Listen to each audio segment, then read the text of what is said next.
player recap. So last time we were at the mines. And I guess since we're maybe killing a little bit of time, I'll give like a little bit more of a recap. We were when we left Parabor, we were heading to Duras, and Mr. Magic Michael Dune asked us to excuse me, to deviate to Vermeyen, which was abandoned, and there was an abandoned mine there, and we decided to do that because it was actually faster to go to Vermeyen to get the horses. And this was all meant to be like a very like quick get there really quick, check out the mines, clear them out, make them safe for the so that Governor Seagarden could or Colonel Seagarden could have her mine for her war and be happy with us as like a favor kind of a thing. And then we would immediately go back to the city, get our horses, and ride to Duros, where we could continue kind of on our mission, I guess, and the things going on there. When we got to Vermeyen, we eventually went into the mines and discovered that it was a hive of these shadowy. I think we determined they were fey creatures that had psychic kind of powers and were transforming people into monsters around the time of the accident at the mine, as well as uh, basically the reason why the town was abandoned. I don't know if we ever determined what caused the accident in the mine, but we definitely determined what was kidnapping people and causing them to disappear, which were these monsters. You Um, may have, uh, in terms of like the readings, it may have been mentioned that they just hit something and then the walls collapsed. So essentially, it was just like a tunnel collapse that kind of caused everything. okay. Okay, so no big mystery on what caused the mine to collapse. Just a normal accident, but apparently it allowed these creatures to start kidnapping people and hurting them. So really, last time we had already gotten into the mine quite a bit and done some combat with these monsters and otherwise, and we really started out last session with Cassandra, Tarvik, and Cromwell all together, trying to drag the people out of the area that was kind of collapsing. Um, Rita and Roland were a little bit separate. Rita heard a crackle like the hag from the hut in the crags. Crackle like the yeah, crackle like the Cackle. hag in the Cackle. crags. Cackle like the hag in the crags. I feel like Yes. crackle is better because it rhymes more. Crackle like the hag in the crags. Anyways, that was fun. Was But that eventually, yeah. was that just me that heard that? I thought everyone heard that, and I was the only one who didn't figure out. Like it just sounded familiar to me. I think I was the only one who failed the check to recognize that it was the night hag that we. Yeah, I everyone have in heard my it. notes said I did. Yeah. That But I Cassandra think it was did. maybe Cassandra the only one who recognized the specific Yeah. hag like cackle from the hag from the crags. Okay, so everyone heard it, but Cassandra was the one who recognized it. Okay. The ceilings were falling, and Cromwell and Tarvik got restrained by the rubble. And Cassandra was using a crowbar to try to dig them out. Um, Eventually, everyone was kind of pulled out of the rubble, uh, and Cassandra was leading the rescued soldier along with Tarvik and Cromwell kind of out of the area. Pick smelled something good from his memory, something familiar, and we ended up splitting up again. Roland followed Rita and Pick. The other ones kind of went to the front. We found an area where the environment was very different. Dark pools of water dripping from like moss, and various colors of growth, very colorful, and mushrooms. Pick said it was like home, and he believed it to be an entrance. But then bubbles from the pool and black ooze attacked us, and the others heard the combat and came running. So we were in combat for a little while. After the combat, three, uh, kind of randomly, Lydia, Tom, and Jerry came barging in. And we deduced that because Rita never actually responded to Mr. Magic Michael Dune about us like coming here, they sent backup, and they and the this other group came in to to do the same thing that we're here doing. We kind of there was a lot going on, and we kind of told them to fuck off, which they did. Yeah, we were really awful to them.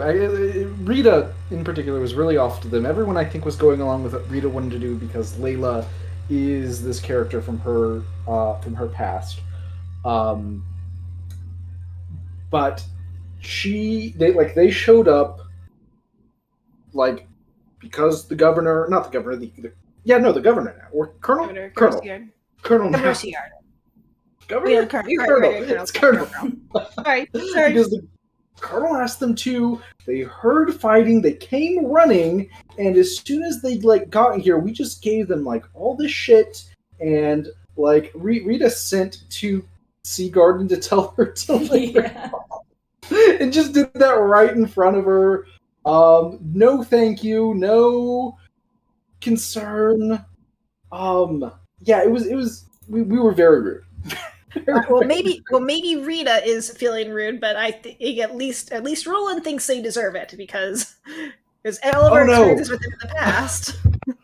I just know that they're justified in whatever they're playing. Okay. But they left.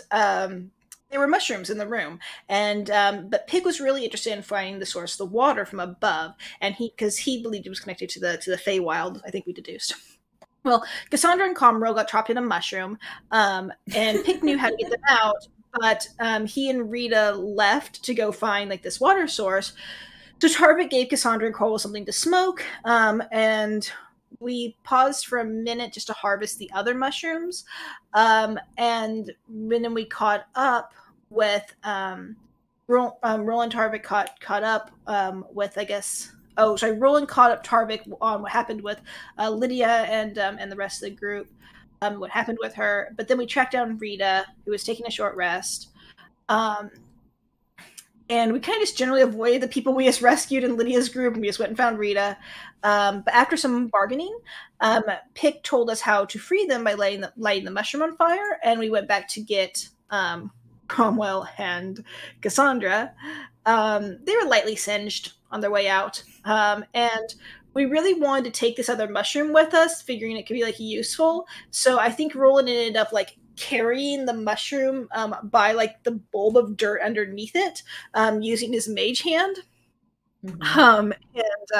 And we made our way up the mountain to this pool on top to catch up with Rita, and that is where we kind of left off. Is us just kind of reaching this little pond on top of the mountain over the mine. You're not at the top, but you're definitely over the area where the pools of water were inside the mine, is what you gather. Cool. Anybody else have anything to add for the recap? Cassandra did smoke some of the devil weed and is feeling very relaxed. Indeed. Did you give back the other dose to Yes, Tarvik? Cromwell returned his to Tarvik. Okay, perfect. Is Cromwell with us still? Yes. Okay. Yes. Because he has my magic items. I think the other thing, Roland, you may have said this, but Pick has been just going off inside of Rita's head about coming up here and now going into the pool. And he made it clear that this is a portal to the Feywild. To Rita. Mm-hmm. Yes. Yeah.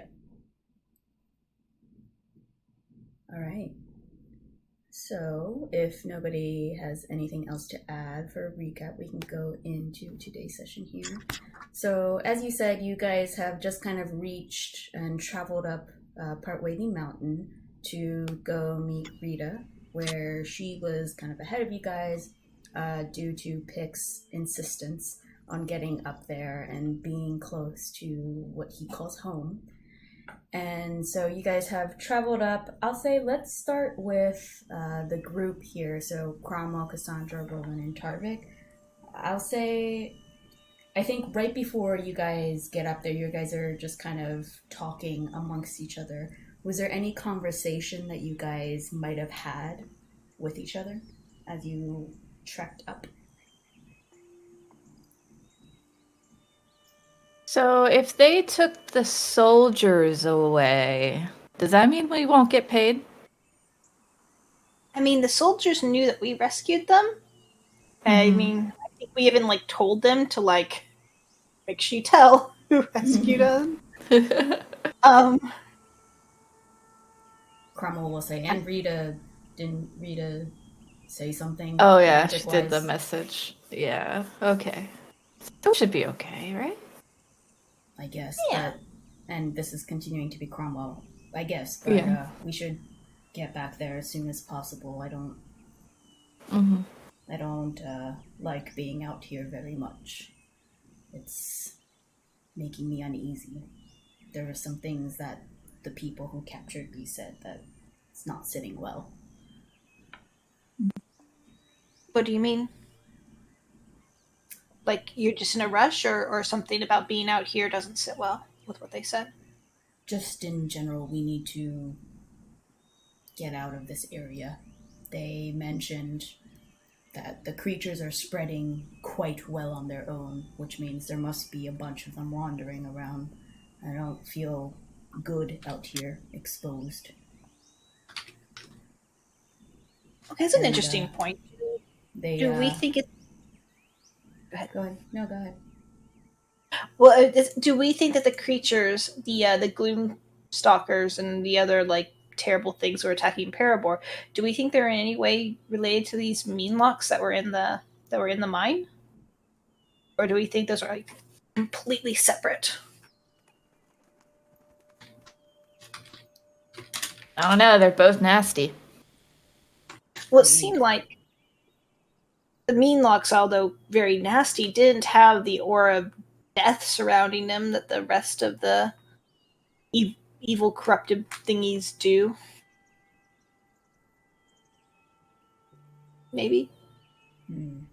I didn't try to sense them at all, but you said they're from the Fey something? I mean, that's what the evidence is pointing towards in this book. I think I still have the book on me. So why did Rita want to come up here again? I think Pick wanted to come up here. I don't understand how creatures could come from a make-believe land. It doesn't make sense. And we also heard the hag. Maybe the hag created them. All this Either way. Ugh. Yeah. If Rita's trying to hop in a portal to another dimension or a fantasy place, should we stop her? I feel like all the questions on like how can this possibly work are best answered by going through the portal. If it's a portal, I feel like there has to be answers there. I'm kind of in favor of testing this doorway. What if it's a one-way door? That would be I bad. mean, it definitely isn't a one-way door because these things came through it. So they were on the other side and they got here. So we know for sure it is possible to get from that side to this side. Okay. What do you think, Tarvik? You might be on mute.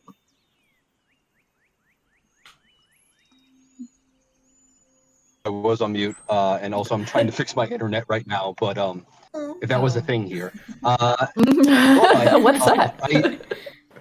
Yeah. I don't know. Maybe I'm just insane. I think that I don't know if they're related or not, but I don't want to go through a one-way doorway. And I think all of us don't want to go through a one-way doorway and try to have to find our way back from some other make-believe place. Yeah. So maybe we make sure the meanlocks came out of this thing. Look for tracks or something. They came out from the bottom where the mushrooms are. Oh. Interesting. Like this is like the inside and that's like the outside. Is your goat man from that place? Didn't you think about that in the painting? I mean, I think that is how it's. I do believe that is how the logic is going through. I know I can't convince you all that like it is, but if we set aside that that the Feywild is a real place, it really does exist, then yes, I think the Goatman is from there. I think that Pick is from there, and I think that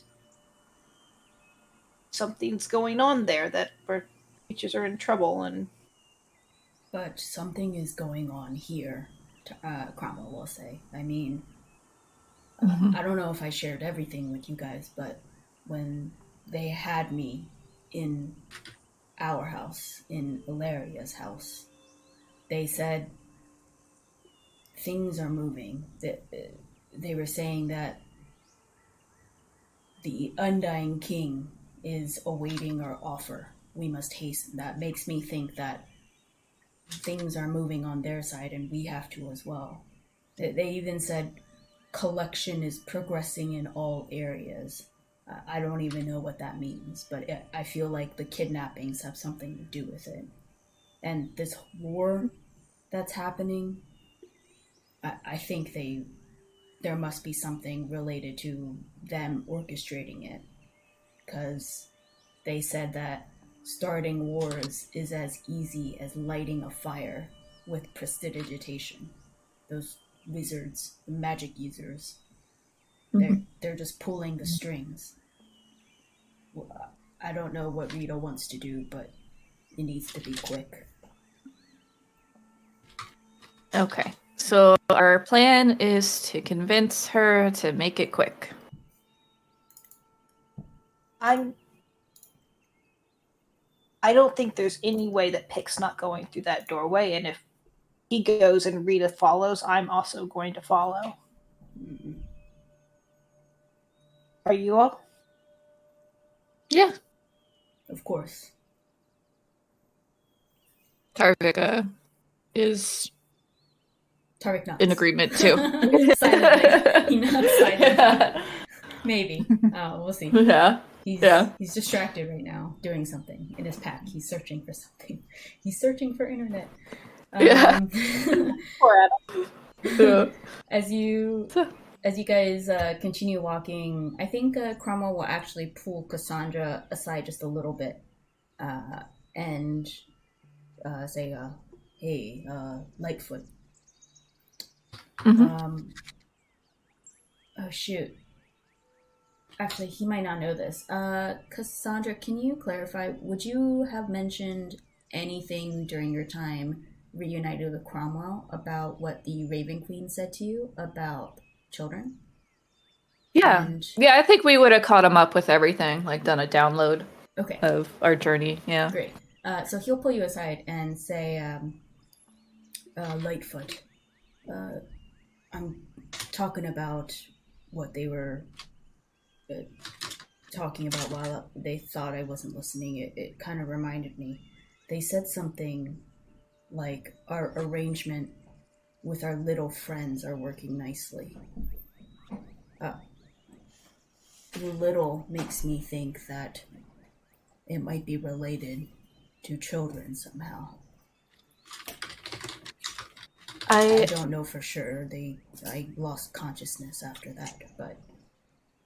Yeah, we need to get to Duras. There's an orphanage there that I know is linked to everything, but we're waiting. Tarvik wants to wait to talk about that. So once we get to Duras, we'll talk about it. Okay. But we definitely, that's my goal, is to get to Duras. So whatever we do today, it's going to be as quick as possible, hopefully. Another thing, Lightfoot. You mentioned that there was something happening, there was some connection you had with the city of Waterdeep, right? Yeah, came from Waterdeep. I think they're in there too. They said that I don't think it's isolated to just Duras. They mentioned that politics in Waterdeep was easy, so I think they're spreading. We gotta kill them all. We just gotta kill this undying king. He's got to die somehow, right? We got this cool artifact. I gotta give that back to the Raven Queen or something. All right, let's get this. But we got to stop it. Yep, I'm in agreement. And he'll. I think we could take on Roland and Rita if they get too distracted. We just knock them out and drag them back. He looks at you with like a knowing look in his eye, just a slight terse nod, and then there's that shared knowledge break between you two. Yeah. And he says, "I think Tarvik might be on board." Yeah. I agree. And you guys continue your trek up. Mm-hmm. Any other bits of conversation between you guys? Any thoughts on what I should do with this mushroom? Like, this feels weird. Oh, I am like mage handing the black mushroom, like just by holding it in a thing of dirt. This feels weird to be like carrying it like this. Like, I don't know, this doesn't really feel safe. Yeah, I guess we could set it down. It's not good. That's true. Just set it down by this pool, just like. Yeah, well, we should burn it. Should we just burn it? That way no one else can use it? Yeah. Well, if it's touching dirt, why isn't the dirt going in? You think we could pack it in dirt? I'm gonna try packing it in dirt. Okay, like put dirt on it. Yeah, Wrap yeah, it in like dirt? I've been like bury it and okay. wrap it in dirt. Yeah. So Yeah, I'm gonna try you like wrapping bury the it? mushroom in dirt. Well, because we picked it up with touching the dirt underneath it seemed to work. Mhm. Was that not supposed to have worked? So No. I'm going to try like. Okay, I'm just going to sprinkle dirt on top of it and see, does that dirt stay or does that dirt like zoom into the mushroom? Yeah, that dirt stays. Yeah, so I'm going to bury it in dirt. I'm going to like, I'm going to get a jar of dirt. And Do you have a does anyone have a empty jar? I have vials.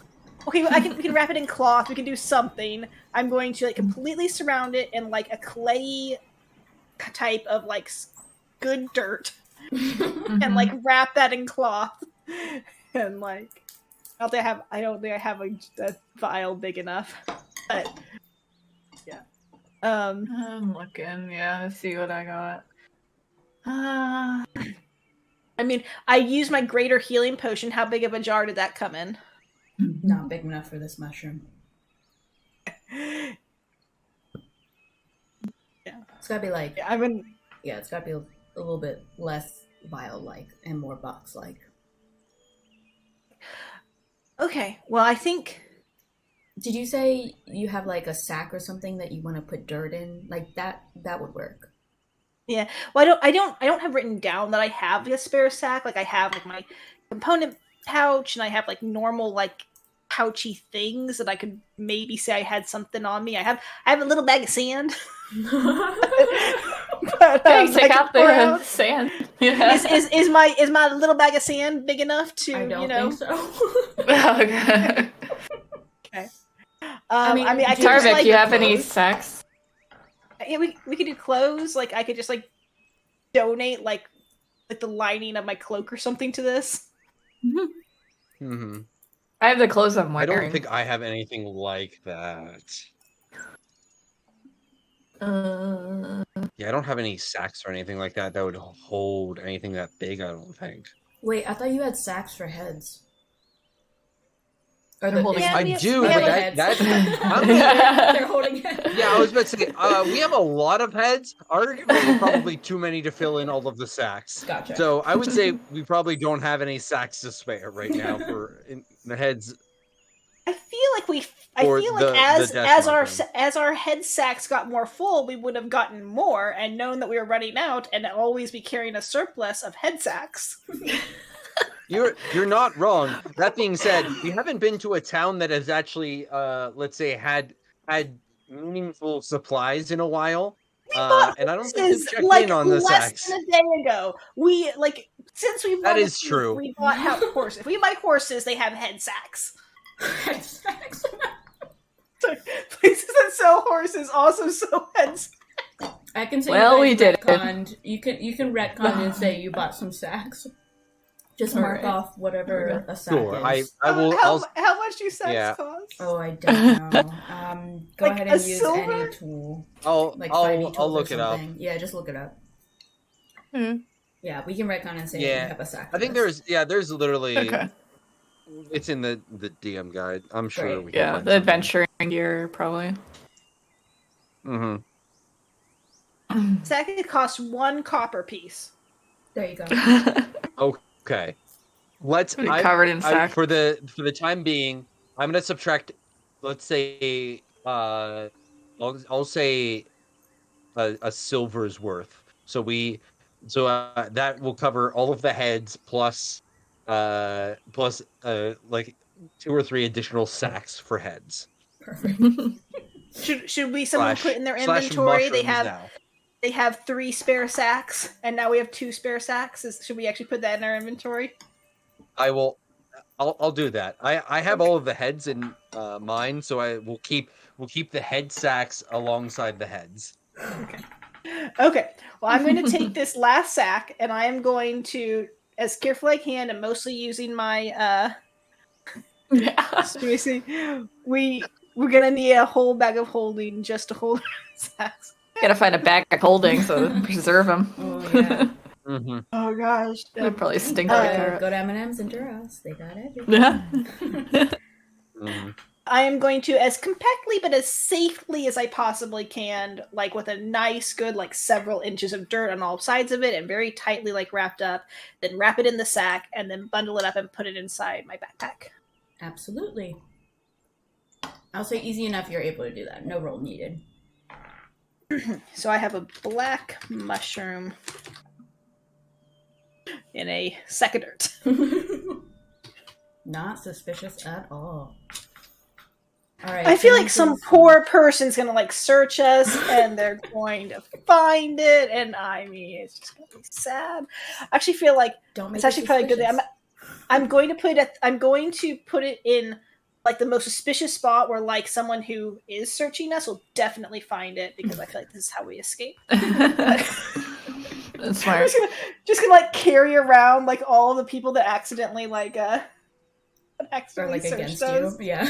Yeah. Gonna be like, oh, we should probably put some rations in every once in a while for them. Okay. Sorry. I'm good. All right, perfect. Any other conversations as the lot of you trek up? All right. Hearing nothing, I'll say you guys are finally Can I Rita's view. Can I ask Pick something? Absolutely. Pick, you kept saying, you've said it a couple of times, that you didn't know about this crossing. Yeah. Like, that means something, right? Like, your home, the Feywild, like, you know it pretty well, right? Like, what, what, are there parts of it that you didn't really know about, or didn't really go to? No, this is normal. Sometimes we don't know. There are stationary ones, and then there are ones that just kind of happen. That's how the Feywild is. Oh, so this could disappear and like not be a gate anymore, like at any moment. Uh-huh. It just depends. That's what's fun about home. You never know what's gonna happen. Okay. You guys are in view of Rita, and she seems to be giggling a little tensely. What do you guys do? Hi, Rita. Oh, hey, you're here. I jumped in the pool. What? Amazing! Oh my god. Oh, I Okay. guess I Jump will. after her. I sigh and then jump after her. All right, Rita. Let's resolve your action first. So, immediately you jump in, and the water is very odd. You're normally used to jumping in bodies of water that are cool or a little bit warmer. Like you can tell that you've entered a body of water. There's a change in temperature, but this is very unusual in that when you jump in, you don't notice any change. It's like the Community episode of perfect room temperature. This is like perfect skin temperature. You don't know that, or at least you can't distinguish based on temperature alone. There is, the sense of liquid that you're floating through, so you do know that you've at least jumped into the body of water, but that's the first thing that comes to your mind.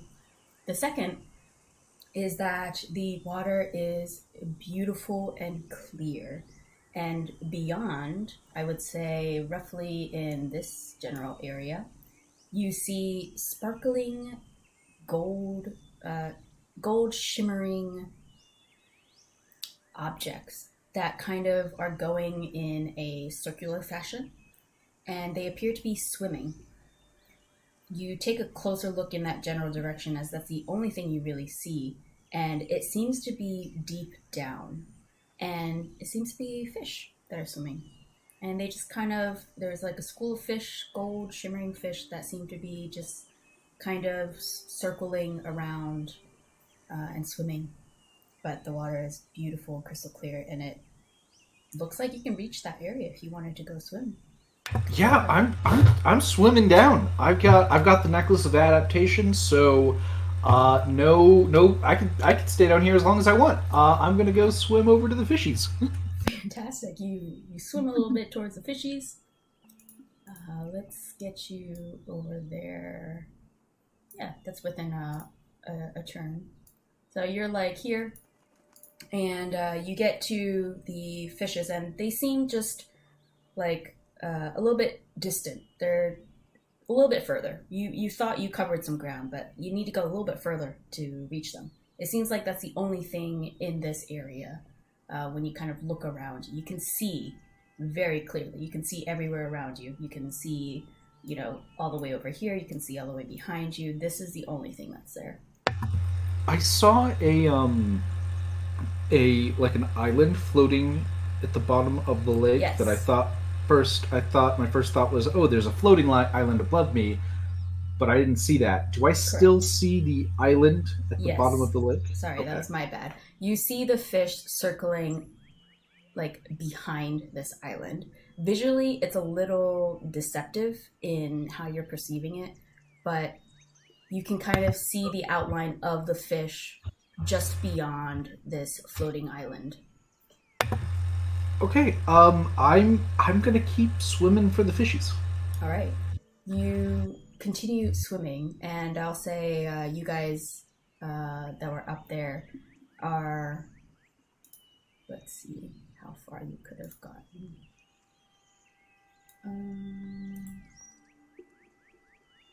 You're like a little bit further back, just a little bit back. You're probably around here somewhere. If you take your time to just fully dash after. Or you could have jumped from up here or something to hit the water. But what do you guys do?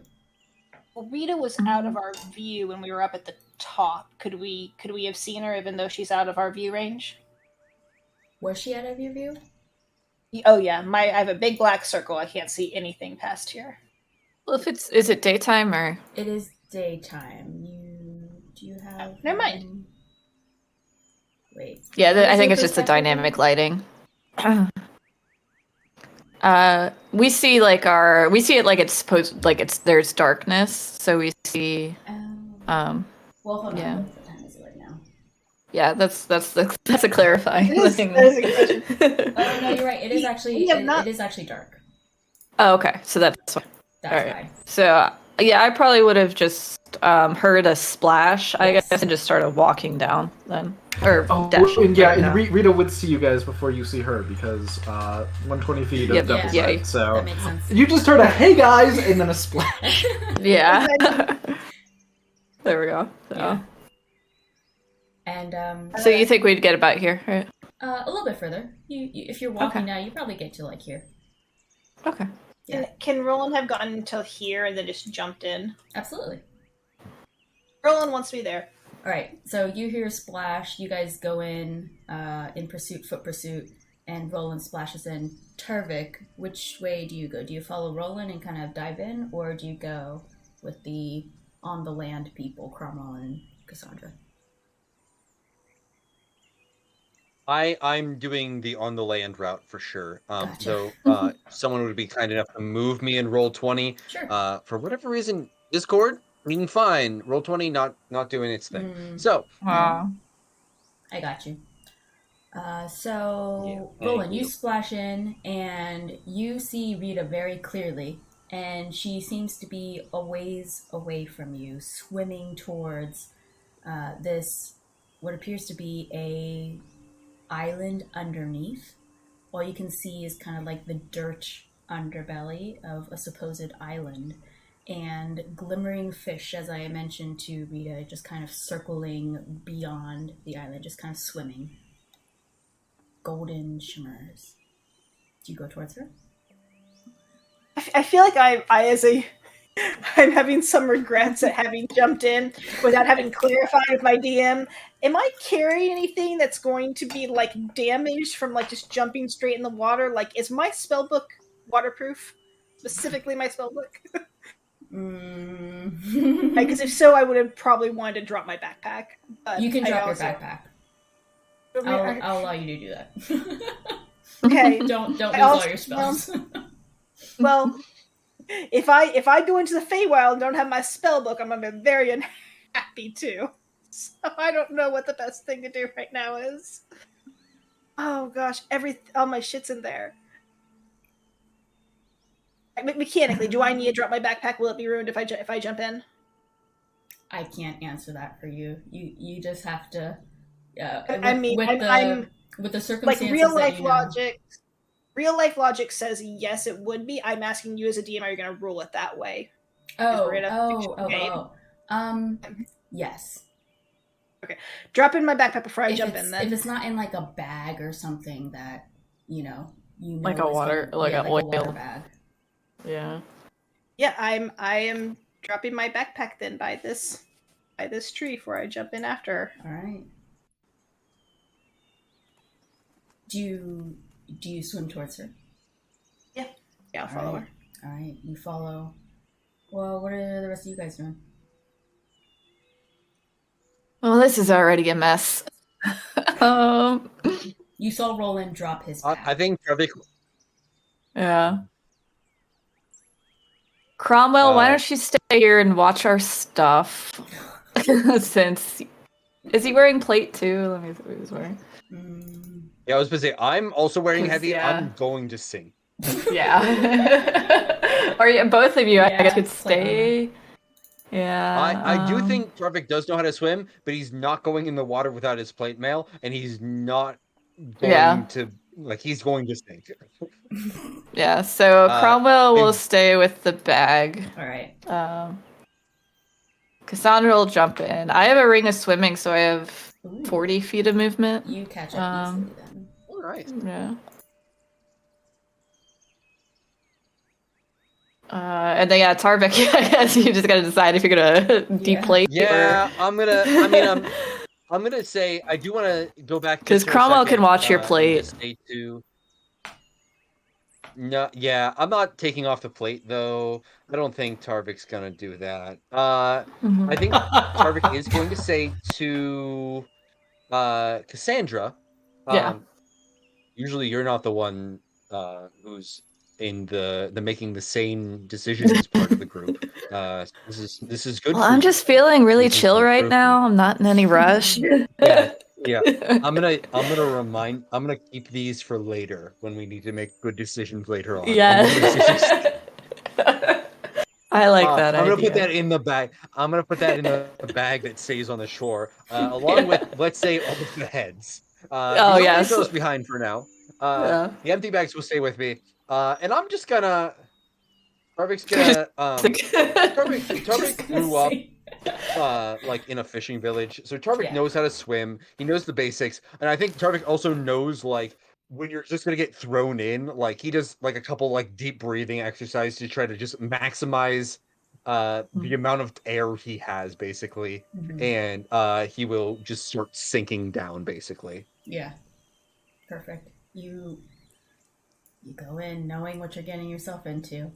Actually, going back to Roland's spellbook, was that spellbook given to you by Ilaria? Not canonically, but it could be if you would like. Did Roland know like magic part of beforehand? Like spellbook magic? Yeah. Like, I mean, that's all going to be flavor stuff. There is no like in-game rules of like the spellbook does and doesn't do. He would have definitely taken precautions to protect it and make it as durable as possible, but beyond that, it's. I'll say, let's say that Ilaria gave it to you, and when she gave it to you, you know that she like specifically mentioned that she had enchanted it to protect it from mundane effects like being unreadable after getting wet. Like spilling coffee on it. Yeah, exactly. Okay, well, I'll definitely keep my spellbook on me. I guess I'm looking through all the stuff that would have been in my backpack, and I'm not sure how convenient it is I can just drop the things I want to drop and not all of them, because I had like 5 books on me that aren't my spellbook. So I probably still just need to drop the whole pack, right?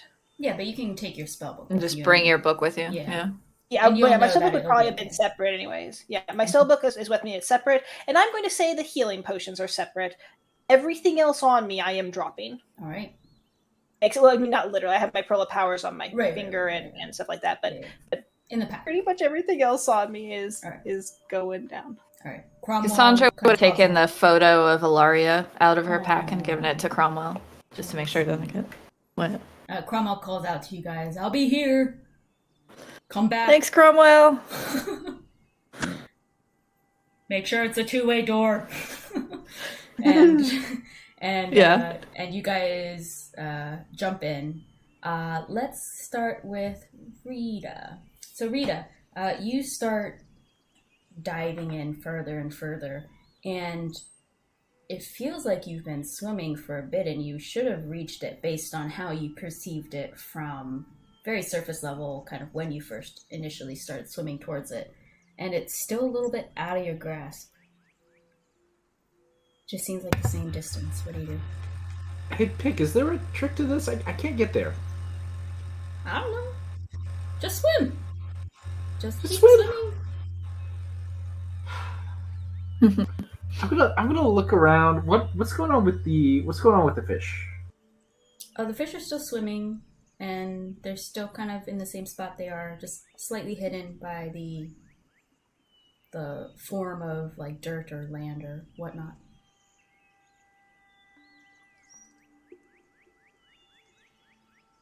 So I can't even reach the fish, right? Because first you would have to reach the floating island. Oh, quote unquote. Oh, the fish is like floating behind that. That's crazy. Okay. I love the puzzles in this game. Just gotta say, we got some good ones. Cassandra's really fast swimmer. Is she catching up to Rita at all, or? Interesting enough, you guys feel close yet far. Your perception is really weird.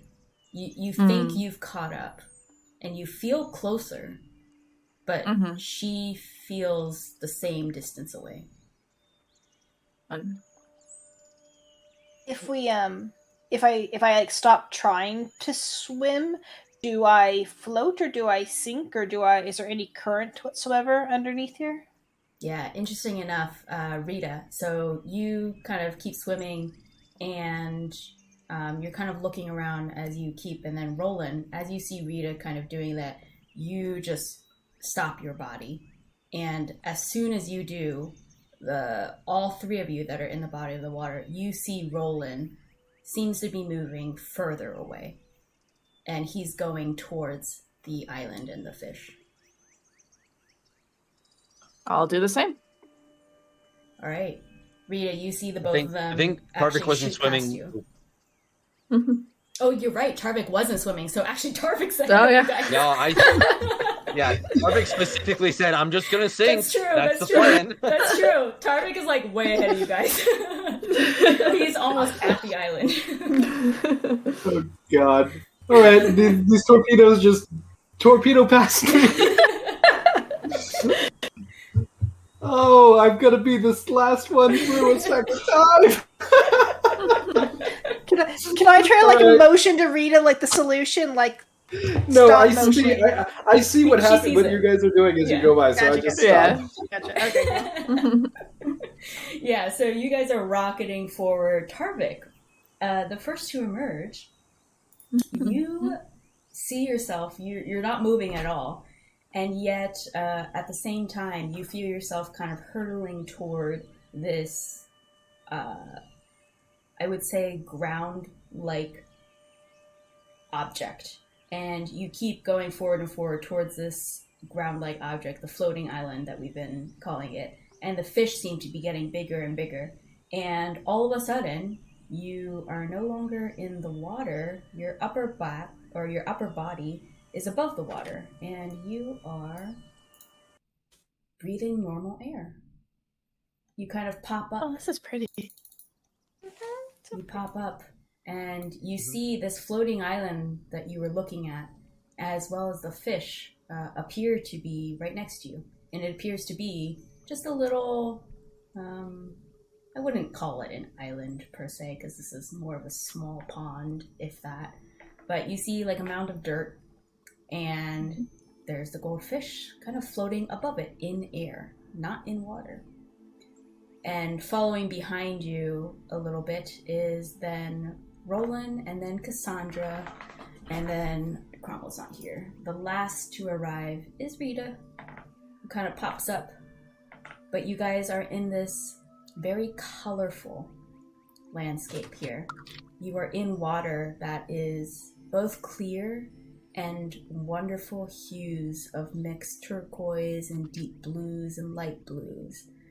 It doesn't make logical sense. You see lily pads of various colors, various blue colors, kind of dot this pond that you're in.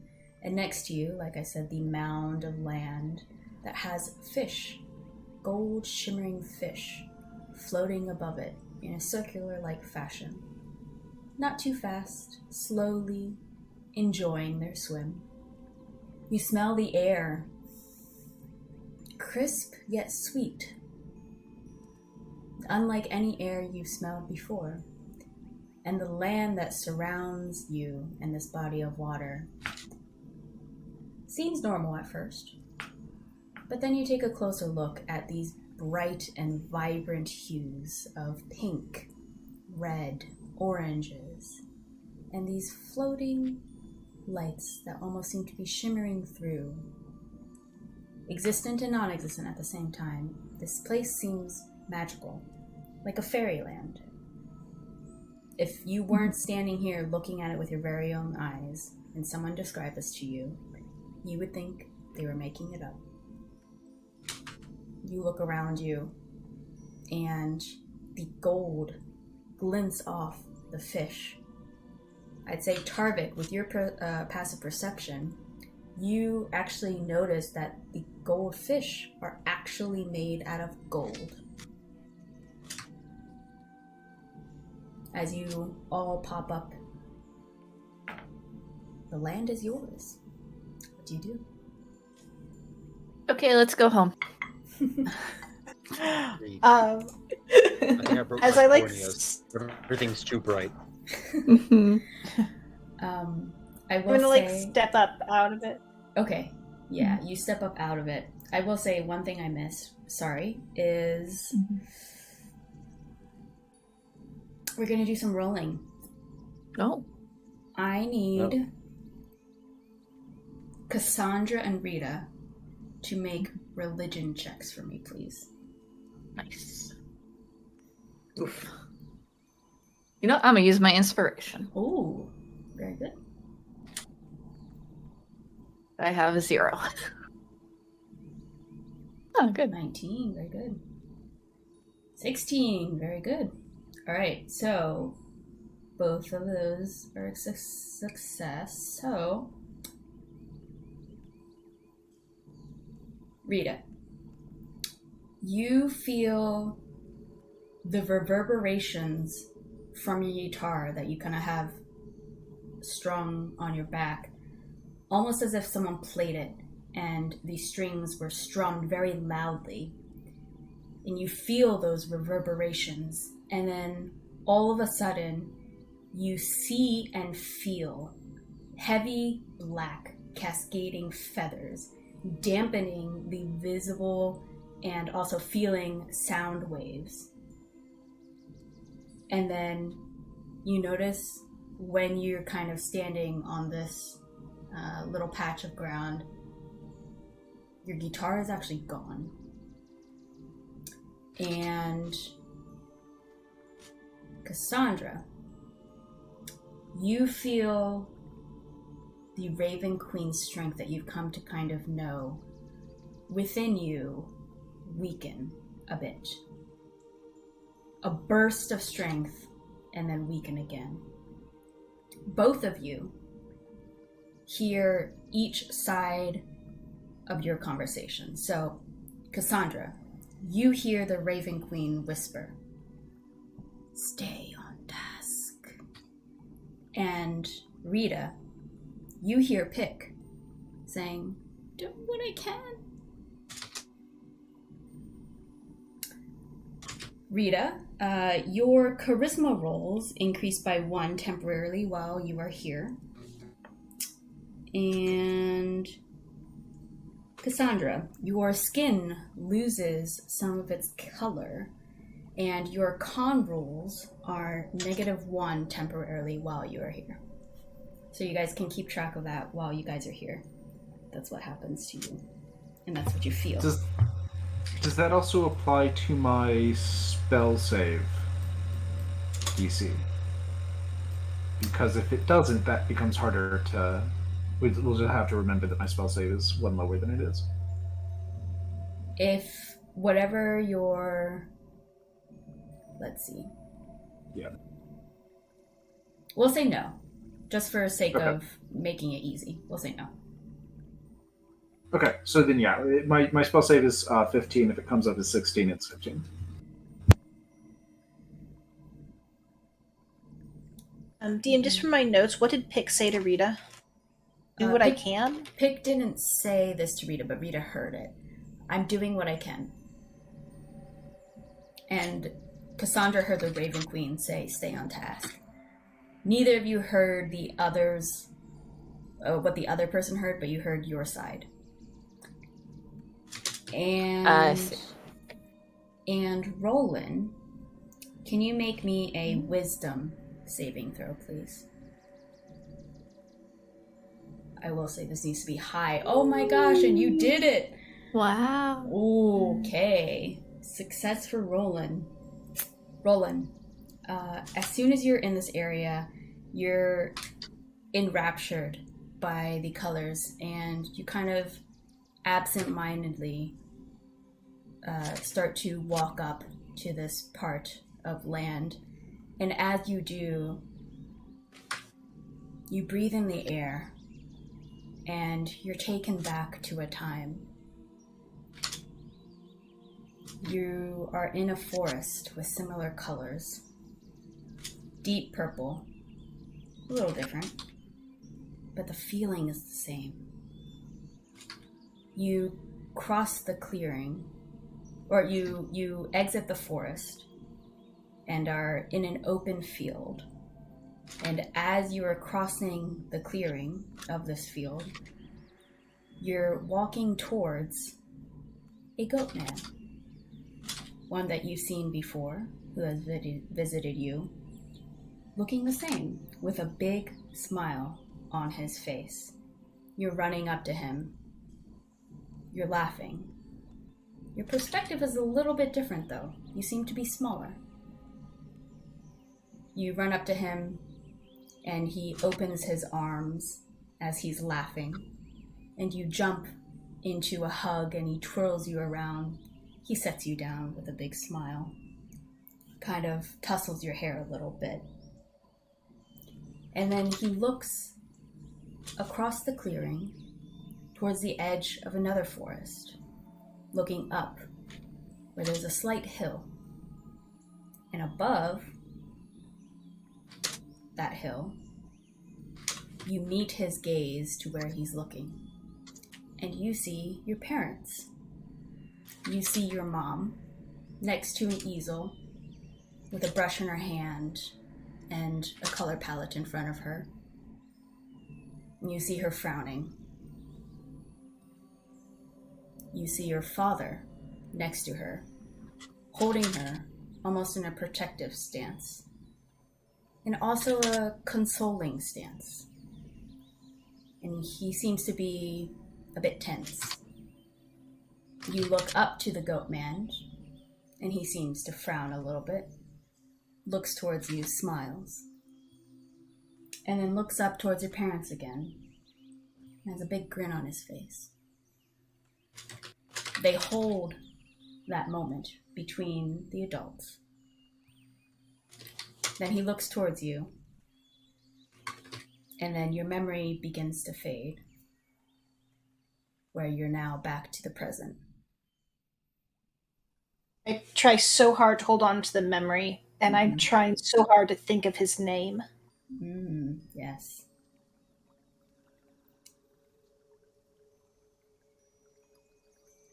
Do I lose it? Can I think of his name? Oh, you're trying to think? No. You are unable to grasp his name.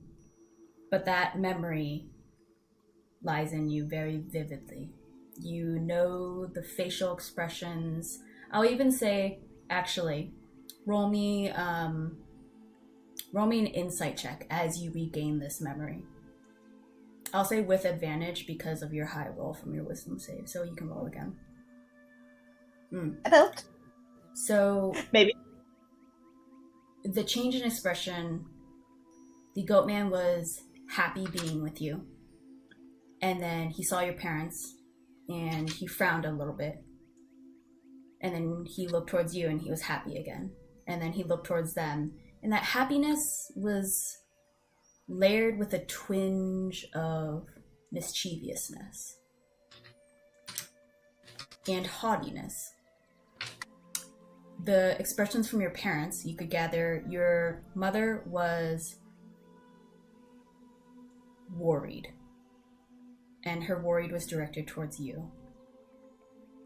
And your father was, his expression and his stance was protective of your mother.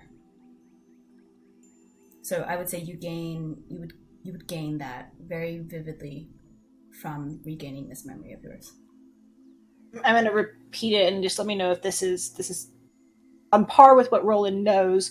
The goat man is possessive of me in some way, but he is legitimately happy with me around. But somehow possessive in a way that my parents didn't quite approve of. Possessive might be strong from what you gathered. More like,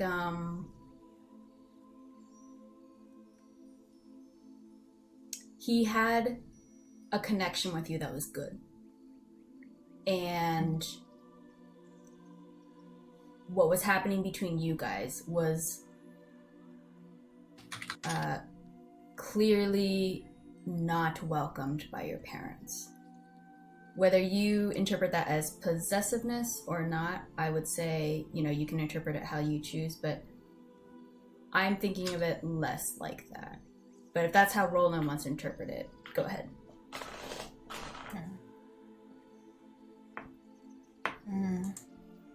Okay. Do I have any impression towards him? Like, up to this point, Roland's kind of developed some frustrations towards him. But the memory, I was very happy. You were happy. You definitely loved being around him. And in that moment, your innate feeling was like having fun, like playing and having fun. So you were running to him because you guys were like playing some kind of game and you had just finished and you were catching up to him. That kind of thing, like a child's innate joy.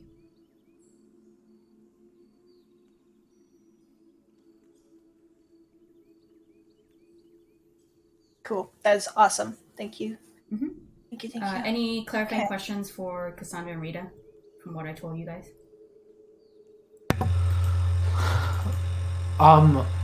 So Pick is gone in a puff of raven feathers. Yes. Okay. Physically. Hello? Raven feathers? Hi? Are you... Hello? Hello? You reach out for Pick, and almost in a very muffled tone, you hear his voice. Hello? It's... Oh no. Oh, this is so sad. We came all the way to the Feywild and Pick doesn't even get to see it. He just like slots down in the dirt beneath the goldfish. Oh, it's so sad. I'll actually say this is a good time for a little break. We're at the 44-minute mark. Let's come. Okay, so we jump back into. You guys did some saves, and yeah, it's up to you guys now. So, what do you guys want to do? Knowing the information you know now. I'm turning around. I'm like looking at like Cassandra, and then Tarvik. I think I'm gonna pick on Tarvik, and I'm gonna be like, "Do you believe the Feywild's real now?" No, still no. Like pick up a purple lily pad and like chuck it at you. Mm-hmm. I'll try to dodge. Actually, I probably won't even dodge. I'll just let it hit my blade and then just bounce off. This is nice and all, but I think we should go. Mm-hmm. I don't feel so good. Yeah, you guys notice that Cassandra's skin has lost some color. I'm looking at Rita. What happened Rita to Pick? is just like really worried. I don't know. Like it's like he's really far away. He's. Did you go back to the Shadowfell? I don't know. Pick, did you go to the shadow? I yell really really loud. Again, you hear muffled response. No. No? Where are you? Are you here? I think so. Everything's kind of weird. Okay. Like are there feathers just like on the ground all over the place? No, actually. But you do notice one feather kind of aloft in your hair. But not the whole cascading feathers that you saw. Yeah, okay. I'm gonna grab the feather from my hair. Mm-hmm. Pick! Is this you? And I like wave it around. You're just shaking. Oh, I don't know what you're doing. What are you pointing at? Okay, I feel like you're far away. I don't feel like I'm close to you. Can we all hear this, or it's just Rita's head? Just Rita's. Yeah. Okay. I mean, I'll give a summary. It seems like he's not around. He feels like he's not close. I heard the Raven Queen. She said to stay on task.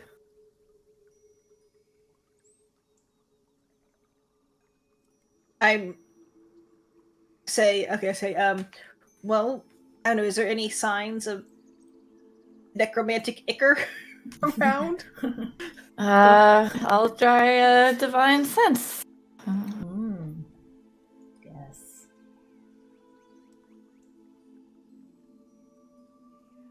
Nope, you don't sense anything within 60 feet of you.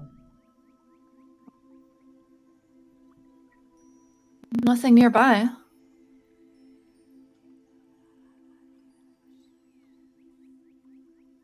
Rita, Desperately can you looking like, for a sense reason to stay.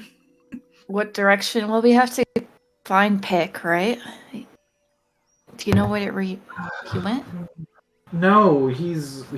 I mean, he's still in my head, kind of. Can you ask him He to just says it's really weird. describe? He doesn't Or... know where it is. I mean, he said it was really weird. You gotta know that like that is good for Pick. Pick says it's really really weird. Like you can believe that. I mean, this whole place is kind of weird. Yeah, I don't know. What about your goat man? Can he help us?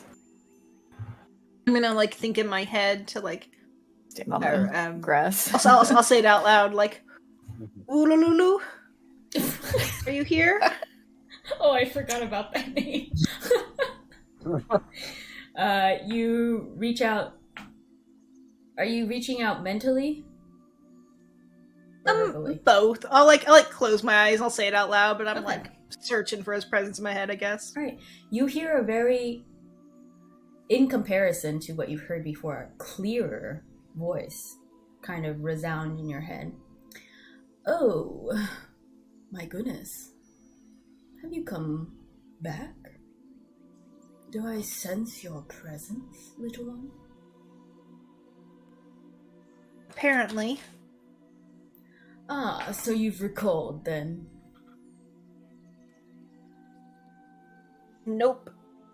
Or yes, I've recalled.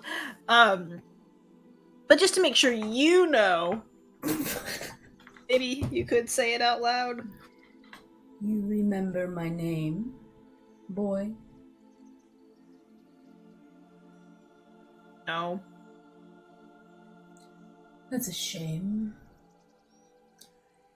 Magic has done quite a bit on you, I see. It's unfortunate. Perhaps if you spend more time here, they might fade away. Whose magic did this to me? You hear sniffing. Did you bring some uninvited guests? I smell humanoids, unlike us. Did you bring think I'm your a humanoid. comrades? Yes. He Yes. just kind of Also, chuckles. I'm humanoid. Yeah, he chuckles at that. Yes, boy.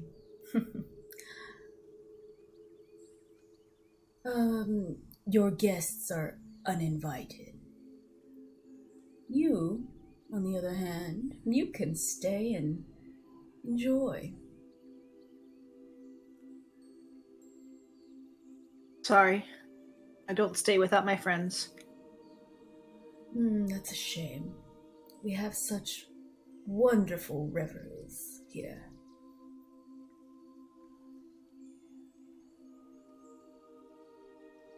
Perhaps if you remember, you will stay.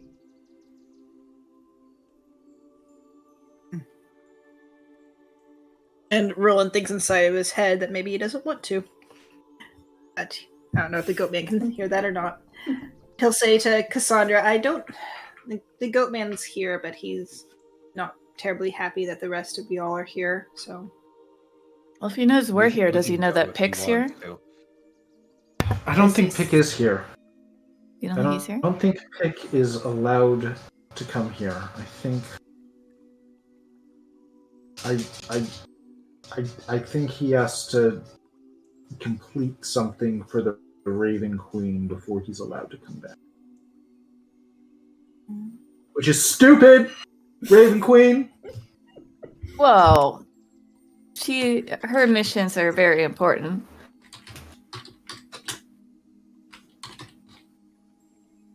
I mean, to find the eye in the hand it saves all mortals on our, like, every city. I mean, Waterdeep, Duras, everyone we know and we've ever known.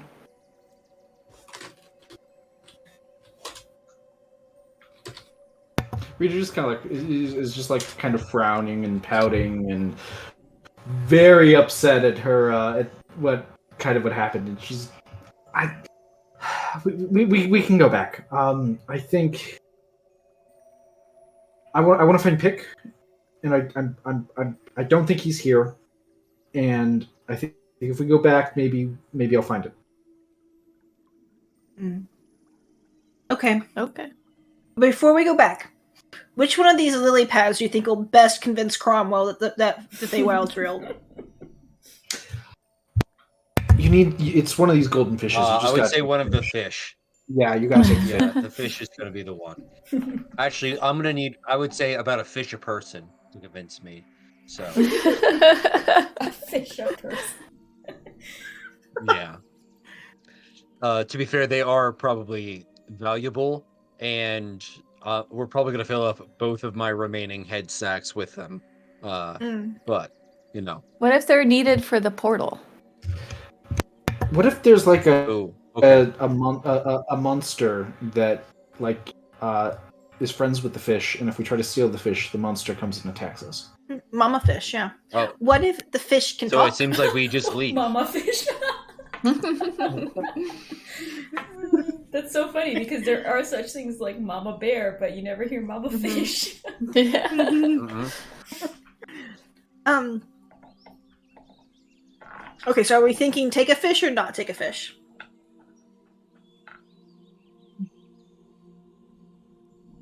I don't know. I don't understand any of this magic Rita stuff. Rita jumps back into the water and just doesn't swim and sinks down. I'm grabbing a giant purple lily pad. I'm also going back in. All right. The remaining two, Tarvik and Cassandra.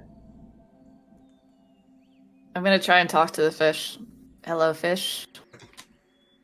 Did you see a little, like, tiny guy? He has black eyes, wings. Did you see him around here? The fish, as you try to talk to them, ignore you. Mm-hmm. They keep swimming in the air. If we took you, could we still get back to the mortal plane? To where we're from? No response.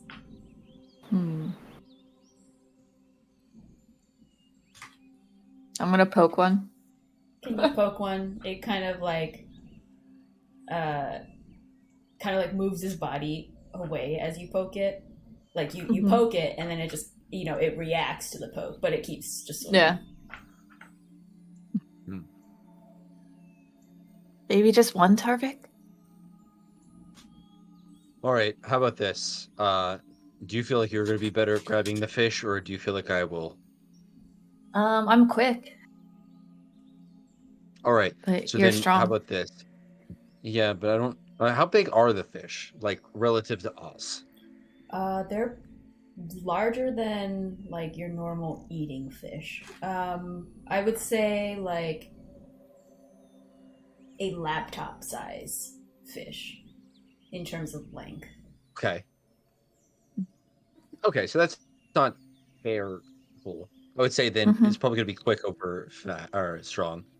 All right. Okay. Well, then how about this? We'll both jump through at the same time. We'll both go for a fish. If we can, hopefully between the two of us, one will get it, and we'll both pass through the portal so that if there is a monster fish, it will just attack whoever's on the other side, which is nobody. Okay, give me attack. Mm-hmm. And I'm gonna. Yeah, We'll count like 3, 2, 1, 3, 2, and we'll 1, both. Yeah. 3, 2, 1. We both jump and try to catch fish. All right, I would like both of you to make acrobatics checks for me. Yeah, this is good that you're here. Yep. Oh, I don't have advantage on this. Oh no, though. Oh wow! That's amazing. Okay, Tarvik, roll a d6 for me. D6. Okay. Oh no!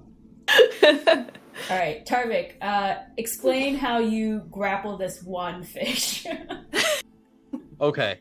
I think again, Tarvik did grow up in a fishing village. I think he's Yeah. familiar with like how to handle fish. Though this might be a little bit larger than what he's used to.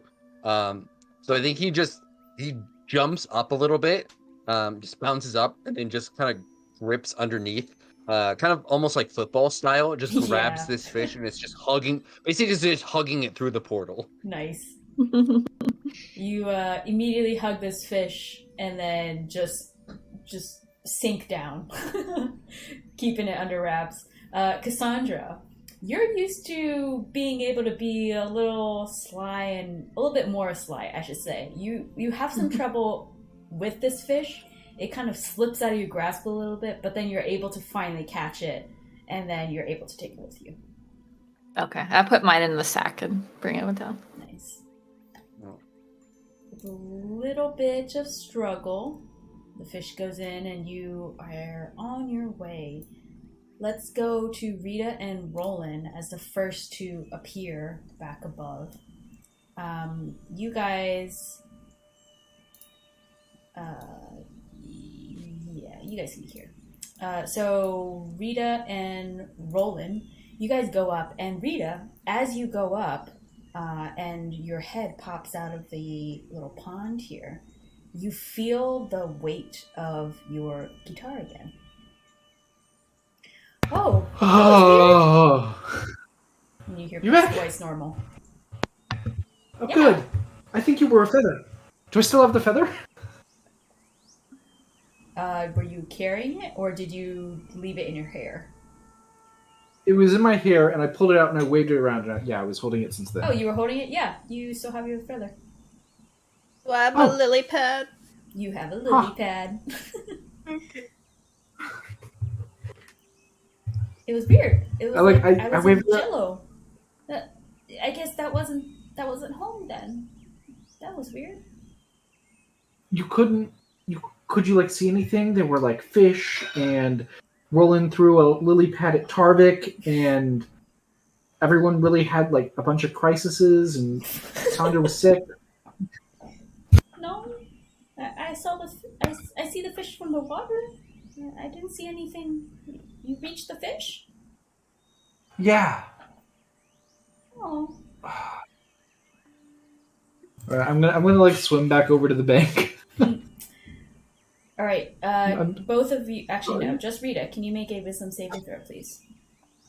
Oh no. Wisdom save. Oh, I should mark off that I don't have that charisma bonus anymore.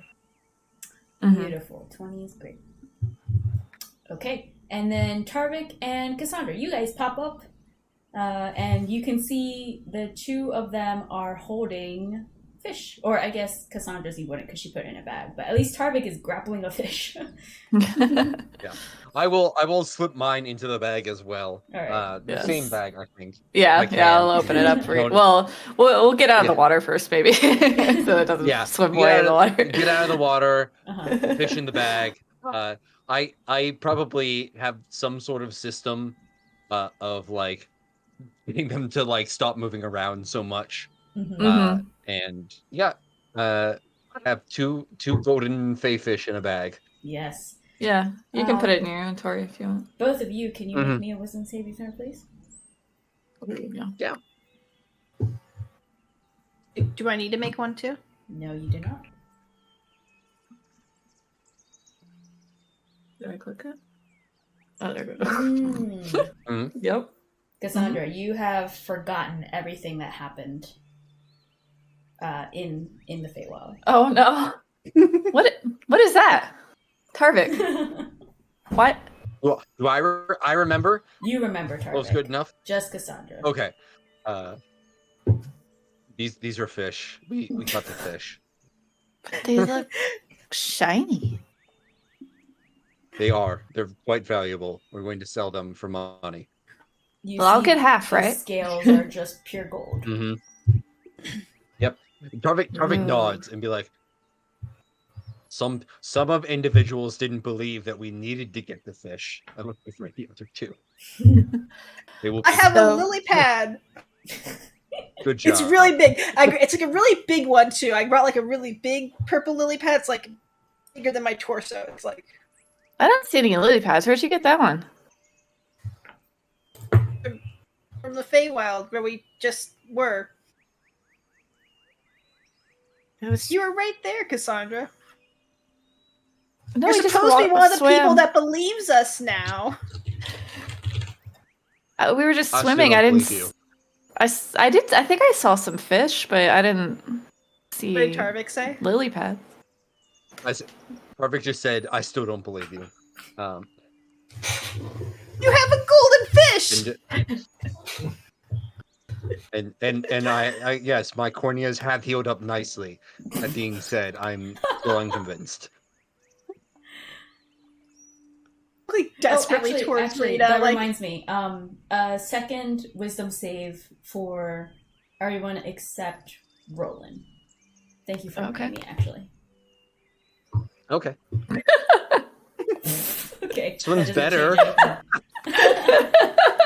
Oh, Tarvik. An improvement. That is improvement. Oh, yeah. So, Tarvik's the only one. Tarvik, whatever was blocking you from believing in the Feywild has lifted. You're unaware that anything was... good. You're unaware that anything was blocking you. You attribute it to just, I just, changed my mind. But whatever was blocking you is unblocked now. For the sake of the narrative, would you allow, instead of I just realized it, instead it being, of course I always believed that there was a Feywild, I never doubted it. Oh, absolutely. Yeah. So instead of that statement of I didn't believe in it, Tarvik says I've always believed in it. I don't understand what everyone else's problem was. Fantastic. Roland's gonna say, "I'll take it," because now everyone's gonna think you're crazy too. And I'm look at Rita like, what did I smoke, we'll have Tarvik? What is going on? Oh no! Tarvik just holds his finger to his lips. And looks directly at Rita and then back at Sandra. I'm looking at Rita. I'm like desperately looking at Rita. Like, you remember? Do I remember? I rolled a 13. I don't know. So if you I remember going to that place, but there's a disjoint from the painting. So you were there. You were somewhere, but you don't believe it was the Feywild. Pick said, "Oh, it's probably the Feywild," but yeah, well, you don't think it no, was. but then Pick just told me that it's not his home, and Pick's home is the Feywild. So obviously that's not the Feywild. That's some other place. We have to keep looking for Pick's home, and we gotta stick it to the Raven Queen so that she stops messing with him, and that's that.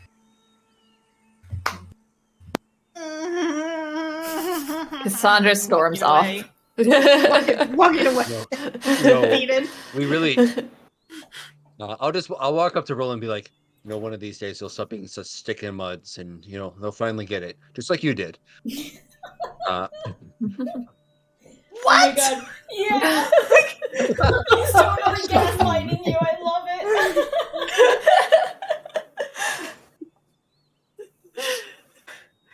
Is Cromwell up there with my shit? Yes, he's there. I'll get my photo back. back. You guys are back. Like no weird time passed. Or Um, anything like that. make a perception check. Shit. I mean, Roland wouldn't know that's a possibility. I'm just asking as a. Yeah. Okay, then you generally just take a look around at your surroundings and you feel like you're safe. We'll say that, and everything looks as it was. Cromwell looks safe, unhurt. Oh, that was good that you guys came back. He'll say to you, Lightfoot. Yeah, we wanted to make it quick. Whatever Rita wanted didn't even happen, so we're good to go back to our mission. Right, Rita? Yep. Mission to stick it to the Raven Queen. No. It's okay. It's okay. Yep, it's fine. I think you we're can see going like to Rita go starting to like rub off her like eyeliner and her lipstick and stuff. Amazing. right, what do you guys do? Let's go see if we can. Well, I'm a little tired, but do you want to try to catch up with the soldiers? How long have we been out, Cromwell? It was just a couple minutes, right? I don't know. I guess an hour. Oh, Hmm. wow. We should go get to the horses. Back to the city outside of Remain. The horses and get to Duras. Mm-hmm. Vermea, right?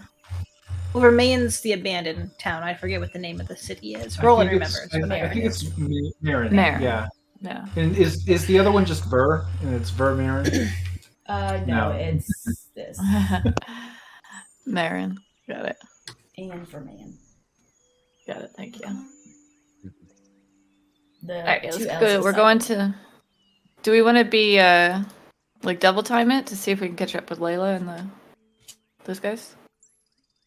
Not a bad do you idea, but do you want to like talk to her or travel with her? Like, what are you thinking? Well, I want all the credit and all of the gold. I don't didn't we know tell if we're them? gonna make up an hour. Well, more Yeah, than an that's hour, true. because you guys did stuff with the Yeah. mushrooms and then traveling. Right. Yeah. 2 hours. All right. Let's just do normal, casual walking. It's Well, like it it's is like a couple nighttime. days. Oh, do you want Yeah, to that camp? too. I don't know. I don't know if I want to hike down the mountain that was kind of difficult to climb. Ooh, in during the dark. night. Mm. Yeah, that's Well, my there are- thought at least. Beds down there. I guess that's a good point. Oh, that I is don't true. The town. So The tavern, yeah. Roland, you're high intelligence, so you would know that based on the time that you guys have spent kind of doing all this, it was true, and it still is, that coming to Maerin and handling Vermain would kind of allow you guys with the horses to get back in time to Duras. But if you spend the night, you're cutting it close. So your travel out of game, it would be a roll whether or not you're on time or late. Remind me on time for what? For meeting with the red sash or something different? Yeah. I'll convey that to the group. We only How have a about few days. a short rest, just in case, because I'm one disaster away That's from a death. good idea. Well, and I don't would want be to too. exhaust. Well, sorry. Can I verify? Is that meaning like we need to go now and then we need to like ride through the night for like the next 4 days to get to Duras? Is that the only way we make this? You It's like you would or need, or is it like you would need to skip tonight's rest and like do what's it called? Double The forced double march, or yeah. basically double time trouble. on the horses? Yeah, so if you Yeah. take a rest, you would have to double march or whatever it's called. yeah. Do fast pace. You would have to do fast pace. Are we Okay. risking And then you exhaustion? would 'Cause I risk think- and then doing that, even then it would still be a roll. Gotcha. So we cannot rest now, and then we have to roll for exhaustion a couple times to get to Duras if we want to do that. Yeah. Okay. Well, I'm up for whatever the group wants. I feel like it doesn't help anything for us to be exhausted and everything else, but if we have a hard trek, we might as well be miserable through the hard trek and then try to rest up at the end of it.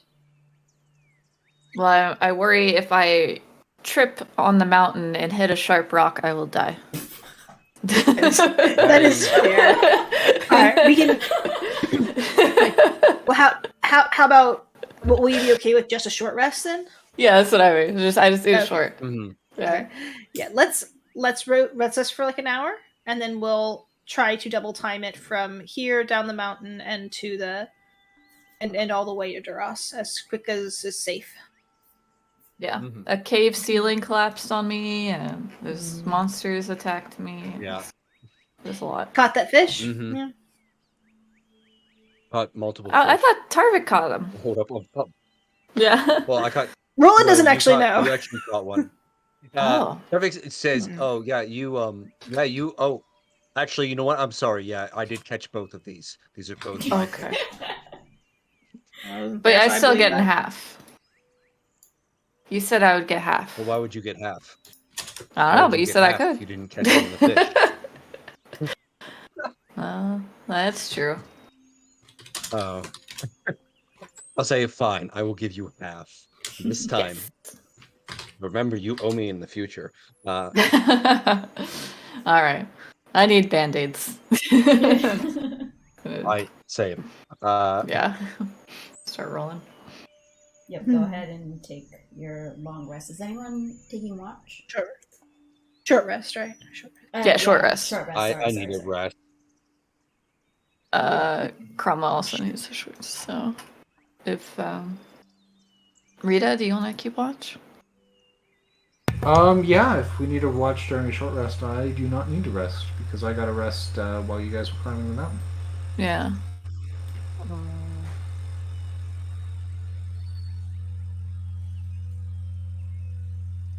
I forget. I have to look at something real quick because I always forget for hit dice if the parry app of wound closure, what it does.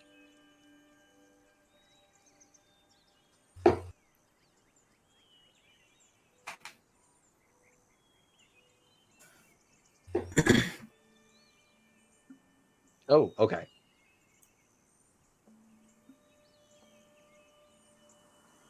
Cromwell might need to roll hit dice too. He looks a little. Yeah, I'm gonna get him in a sec.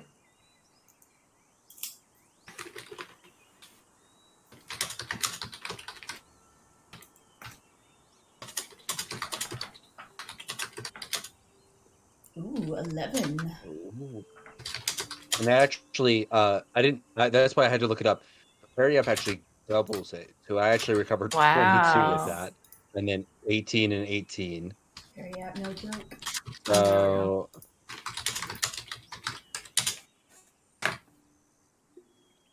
Almost full. And then. okay, that takes me way over full. Nice.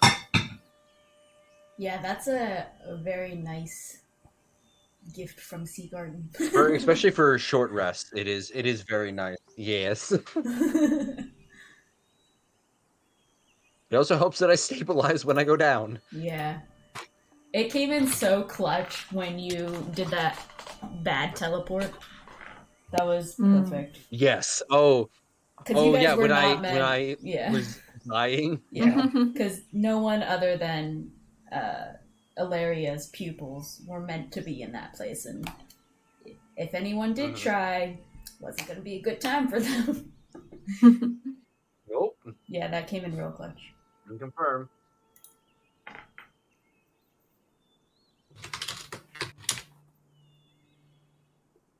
There we go. There you go, Cromwell. Okay. All right. We're up. Can I clarify something with the fish? Yeah. So these fish were breathing air because they were not in the water. Are they alive You can check. right now? I didn't kill mine. I just put it in a sack. I think Tarvik would. I guess that might be a DM question. I think Tarvik would know, like, hey, these fish seem to be squirming a lot for water breathers. Yeah, so they kept moving while you put them in the bag. Did you do anything else with them, or did you just put them in the bag? I would have just placed them in the bag for right now, thinking that the lack of water would have killed them. But Yeah, so you still feel them moving in your bag. cool. Maybe they'll be worth more alive. That is very true. I guess I'm gonna go over to Cassandra. I'll do this after or during the rest if I could. Yeah. Cassandra, could you try talking to these fish again? To see if we can, I don't know, like, you can make some leashes, I guess, for them if they can be good. Oh my gosh, that would be so fun. Yes. Hi, little fishies. You're gonna go on a big adventure, and you can go on that adventure in a sack, or we could get little harnesses for you and you could fly around. What do you think? Just for the fun of it, let's roll an animal handling. All right, my +1. Can I help? Can I help with know. this? Yeah, you can help. Go ahead. Advantage. How are you helping, Tarvik? I think I'm like, I would say, like, again, Tarvik grew up with fish, I think. So, like, Yeah. I think Tarvik would know, like, how to bring them up in a way that doesn't hurt them a lot and, like, keeps them alive. Uh-huh. And I guess it's weird because he would, like, normally, like, try to splash water on them. But in this case, like, he's probably just letting them breathe some fresh air from the bag. Yeah. You're like Out of waving the your bag. hand in front of to like get some good air circulation. Exactly. Yeah. You don't hear a response from them. They just seem to continue to squirm. Mm. Do you want me to remember that one time I spoke to the frogs? I could try that. Oh, if yeah. you like. Yeah, go ahead. It takes 10 minutes. Well, we just Oh, okay. Yeah. We're Let's doing this prolong during the rest. Yeah. after the short Yeah. rest, I guess. Okay. It's just comprehend language. It's just not technically, I think, meant for this, but it worked on the frog, so I'm gonna try it. Spoken Hello, language fishes. that you hear. Okay. What do you... Okay, so you just say hello, fishes? I'll speak to them in Elvish. Okay. You say that to them, and they continue to squirm. Mm-hmm. Probably just keep them in the sack. Okay. That's think they'll fine. fly I'll feed away. him. Yeah, that's fine. I'll just feed him stuff when I get a chance, and I'll I'll grab put the just like a lily bit of pad my in there. ration. Yeah. Yeah, maybe they eat the lily pad. I want to keep my lily pad. Oh, okay. Okay. Well, they are flying, so let's see if they eat bread. And I'll just grab some ration or just like sprinkle some bread in there, That's funny. like a normal fish. Yeah. You see that they ignore it completely. They continue to Okay. kind of squirm. Oh, all right. Well, I can find ways to keep them alive, I suppose. Should we mercy kill them? Oh, Ooh. that's a fun pet for someone rich, right? Okay.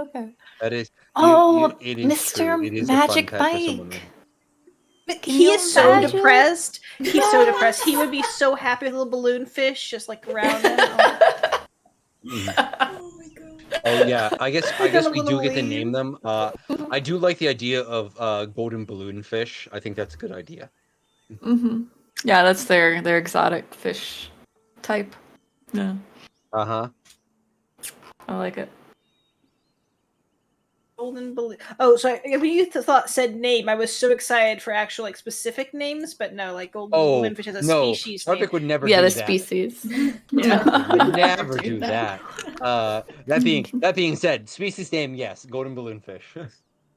you can it's GBF1 and GBF2 to Tarvik. So scientific. Mhm.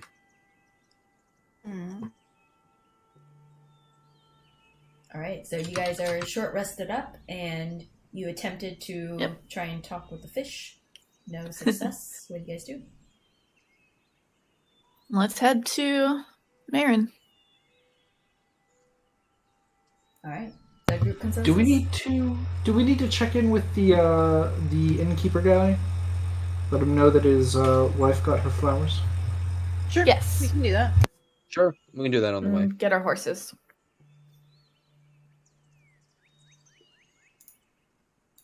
All right, so you guys trek down from Vermayan through the town.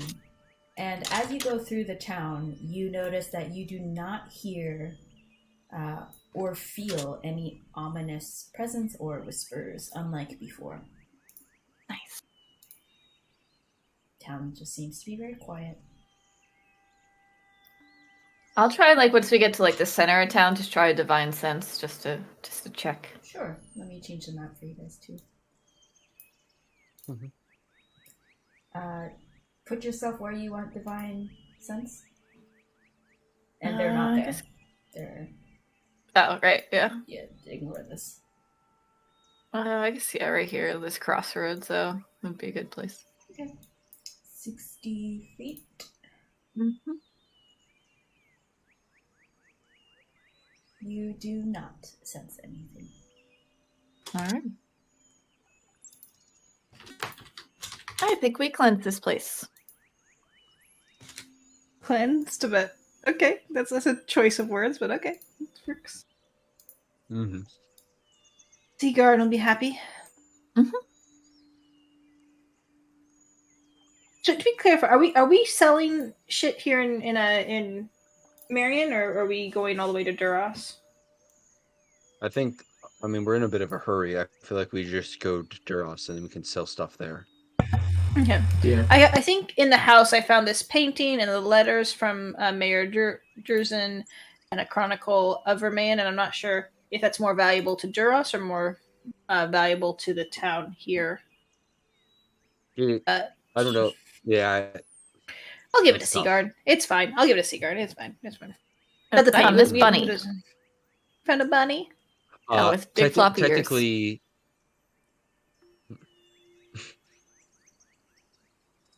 What's technically?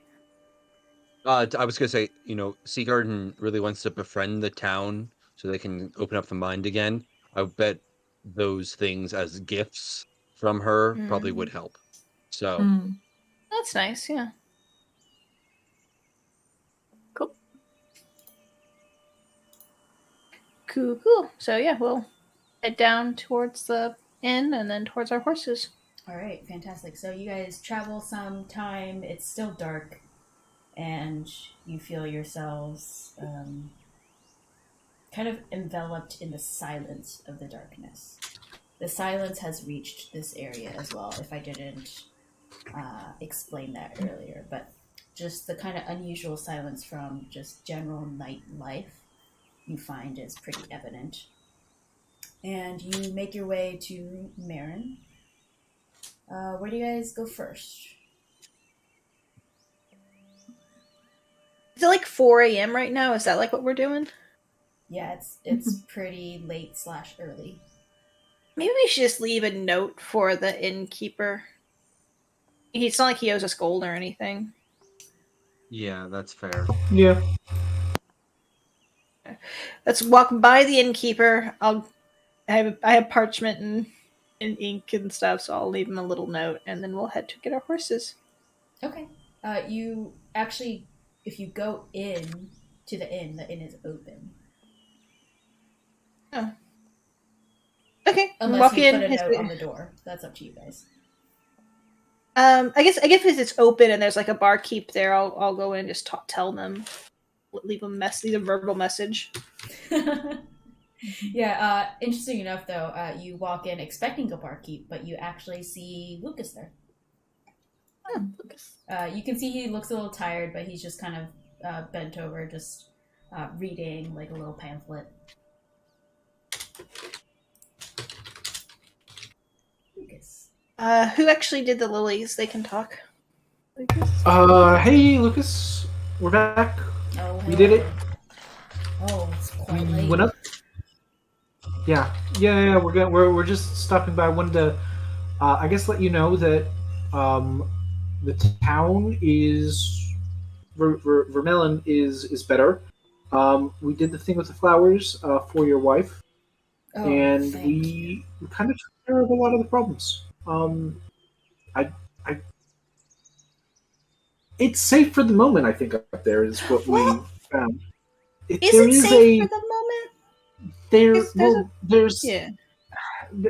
There's a crossing. It's complicated. The problems that were there before are not there now, but there might be new problems in the future. Okay, that's a little confusing, but I appreciate that you wanted to set the flowers for my beloved. I have to say thank you somehow. And he seems to be kind of like looking around, like he doesn't know much, and then he kind of pats his what appears to be some kind of like change purse, and he digs into No, it. I will not take your coin. Ridiculous. Let's go. He puts on the table 12 silver, and he says, I don't have much, but here, please take this. Absolutely not. I leave. You just leave, okay? Yeah. Fungus takes half and says, "Thank you." Perfect. Tarvik will take the other half and say, "I'll make sure that Rita somehow understands that this was hers, and I'll take it as well." He nods very thankfully to you guys. I look at him and say, was that literally all the money you have, or was that like, is that going to like hurt you? Is that gonna hurt you? Like to lose that? That's a great question. Oh my god, I love the phrasing.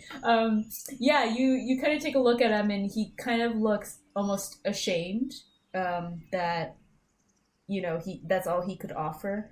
And he kind of says, "No, it wouldn't hurt me at all. It's just things are a little light right now with Vermeyen not being in business. Not many people come up here, but if you're saying that things are fixed, then things will pick up. I'll be fine. Those flowers." And you can see he kind of goes into a very thoughtful memory, and it's kind of sad, but it's very loving in his eyes. And he says, "Those flowers, they meant a lot. What you guys did." And he just kind of holds a very thankful gaze. Okay, well, you have a good day. Anyone finds any black mushrooms up there, just burn them. Yeah.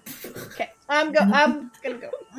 He looks a little quizzically back at you as you walk away. Alright, so you guys have hit the tavern keeper, the inn. You guys go to your horses? Yep. Alright. Horses. Yeah, so you see the horses there, and they seem to be kind of set aside. You do see that your horses are set aside, but there were also other horses. I think there were 2 others, and you see that they're gone. So you just see yours kind of kept in the back of the area. And you see the boy who was there just kind of around them, but he's kind of nodded off a little bit on the ground. You can see his cap is tipped, and it seems that he kind of fell asleep while he was doing his last rounds of duty. And like poke at my thing. Okay. How do you poke him?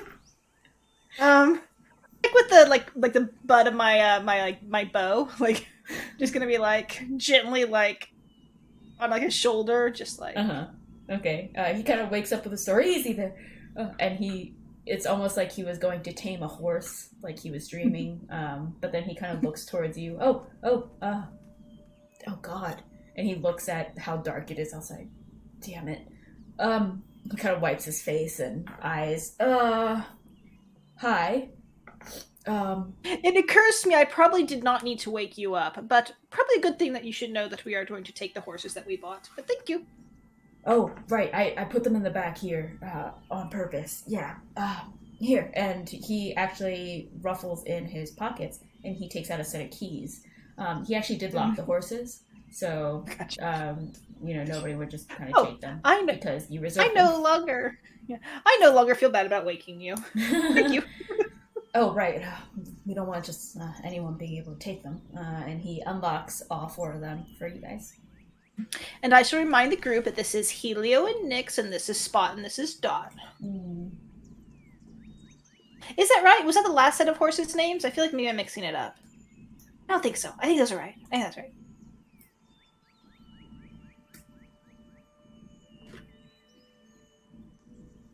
Enthusiasm is just so encouraging right now. Oh, I'm sorry. I was on mute. That was right. Those are the right names, and I love them. And I'll ask if he saw a hot chick, Dragonborn, another dude earlier. Hot chick, Dragonborn. and another dude. He listens to your description and immediately there's a light in his face. He's like, yeah, that's a perfect description. Right? Spot on. Did you take some horses? Yeah, they took the rest of them. Okay. How long ago? Oh, All 2 of the rest of them? Few or hours. were there more than that? There were more. I think there was at least probably 4, I want to say. Either 2 or 4, but however many they took. They just took the rest Were there soldiers with them? of them. Yeah. There were some guys that didn't look great. And how long ago? Like recently? A few hours ago, I think. They took the cart with them, too. so they put the wounded in the cart, probably. Yeah, I think some of them loaded up on the cart. You know them or something? They're your friends? Oh, we saved those guys. We were just making sure they're okay. Sorry, I heard a lot, but nothing at the same time. What was that?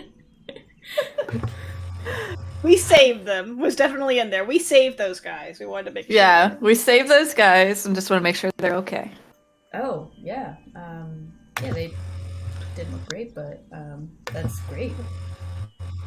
Rita scowled when he asked if we were friends with them. Mm-hmm.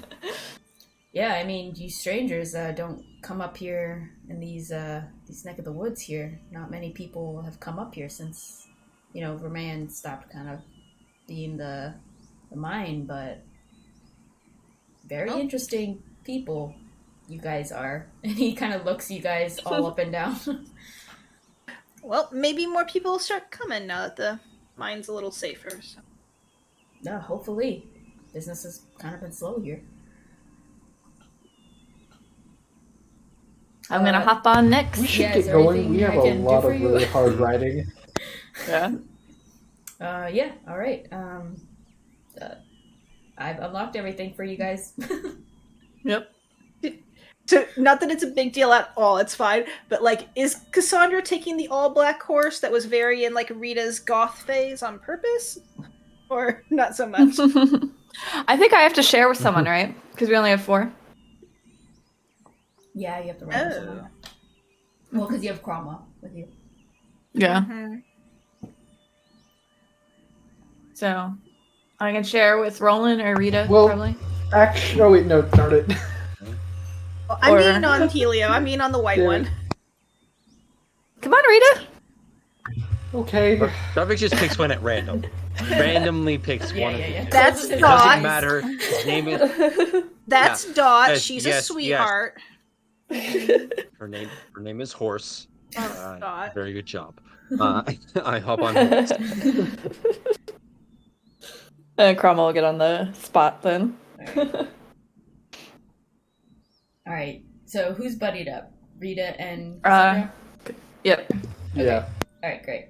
How are you guys traveling? Are you traveling in a line, 2x2, just scattered? Give me a sense of how you're doing.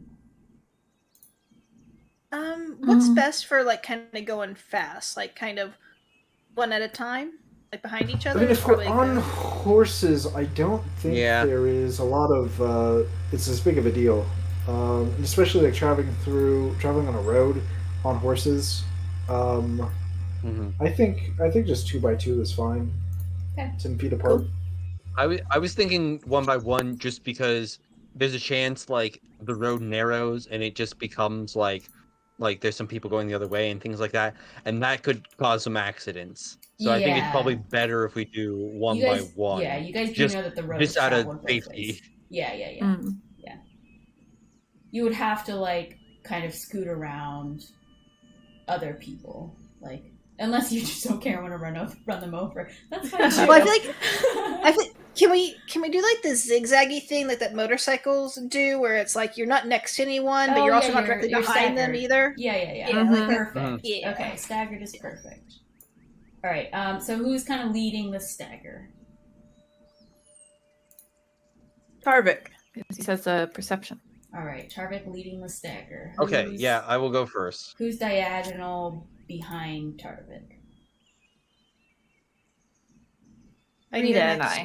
Okay. Nope, I'll go after them then. Okay. I was gonna say that sounds like a roll-in spot. Oh yeah. Okay, so Tarvik, Roland, Rita, and Cassandra, and then Cromwell in the rear. Perfect. There you go. Keep the squishy wizard inside. Alright. Strange, give me 1 second. Okay. So you guys are traveling, you guys are going hard. The nighttime is very cool and silent as you continue forward. Any conversations or any attempts at conversation while you guys are riding? Just kind of traveling.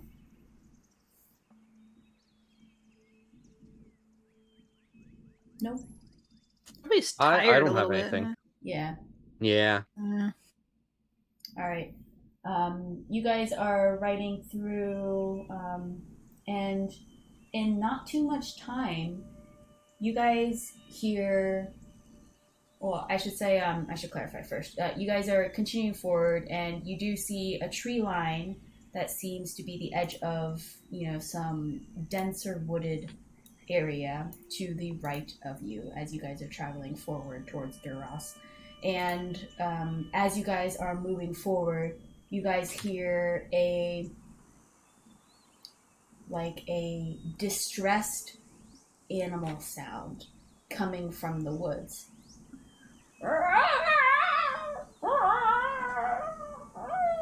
Almost like whimpering and crying out.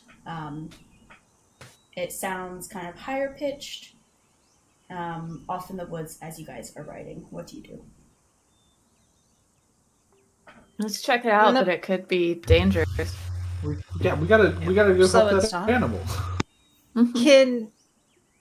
Can I make a nature check to try to identify the animal? Absolutely. Or if it feels like legit?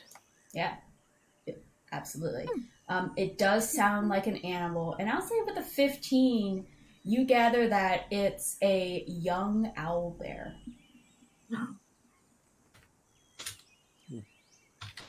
We did save some owlbears before. We murdered some owlbears before. We murdered one. No, we didn't murder some. We murdered the mom, right? And fried the children, No, and then brought the children back. I think that's what happened, right? I thought we saved the mom, and we did fry the children, but I think we just retreated. I'm pretty sure we healed them. You brought them back to definitely life? healed. Some of them definitely lived, and I definitely healed some of them. Let's go. Let's go. I'm doing Control F on my notes, but we should definitely go forward. I need to pull my own notes though. We're that's an old pull. Yeah, it's right when we were leaving the first time. All right, so you guys take a veer. I'll actually say let's take a little break. Let's see, it's at the 5 after the hour. Let's come back. Okay. I've recorded. And all right, so you guys go towards the sound of kind of distress and shrieking. Roland knows it's an owlbear. I don't know if anyone else does, but Roland's check lets him know. It's an owlbear. As you go charging in with your horses. Until I can see them, and then I'll hop off. I mean, it would be bad to lose a horse. Maybe not in a dark path, not at night. I can stay back with the horses. Cromwell can. Well, I was just saying we didn't have Cromwell stay back. Okay. I hate to just keep volunteering Cromwell, but No, that's perfect. All right, great. Yeah. Cromwell will stay with the horses. You guys get up to a point where you feel like the shriek is very, very close, and then you drop the horses and have Tarvik kind of not Tarvik, sorry. Cromwell just kind of hold them. I'm going to change them up now so you can see. Mm-hmm. Pretty gross. Rita, do you have 120? Does your token have 120? I think it's 60. Yeah, it's 60. Okay, let me change it to 120 for you. That's what you have, right? Yes, 120. Okay. Because it is dark. So you, Oh. I think you're able to see. How long is Yeah, that dark I'm vision you cast on me? I think it's 8 hours. It's like an hour, isn't it? Oh, is it? It's like it's a whole day. It's like 8 hours. Okay, cool. Yeah, so I'm still good. All right. Yeah, but I'm gonna say gloomers that way. Like, point through the trees. Oh shit. Can you ping it? Yeah, I Points. will. Rita is pointing in this direction. Okay, thank you. And Rita, the one that you see are the facing. The two that I see. The two that you see are facing the correct way, so their backs are turned against you. Oh, okay. So I hush now, and I'm like, they're facing away from us. Where's the sound of that owlbear coming from? The same direction. Oh God, the gloomers are trying to. They're making a gloomer owlbear. Oh no! But it's been so long since we fought the gloomers. Can we be refreshed on like what does and doesn't work on them? Like, you get hurt if you're too close to them, right? Also, Yeah. is like If you're is fire not looking at fire? your eyes, Fire is. Yeah, Roland, fire doesn't work make an well. intelligence Lightning, I check. don't think works well. memory check. Yeah, a little memory check there. memory check. It's been like Do history. Mhm. it's been a day. I will just consult my notes instead. 'Cause I do think I put Just this do in here history. somewhere. Do history. Oh, history. Yeah, history. yeah. History. Okay, There you go. that's a little better. Yeah. Yeah, you remember looking at them was really bad. And they... What else did you learn? Let's see. They have some resistances. Like, perhaps non-magical, if you'll remember. There are certain things non-magical that they just weren't as affected by. Same with... You probably also know fire wasn't as helpful. Mm-hmm. That's another resistance. That might be all that you used and remember. Maybe cold too. You'll probably remember that cold wasn't as effective.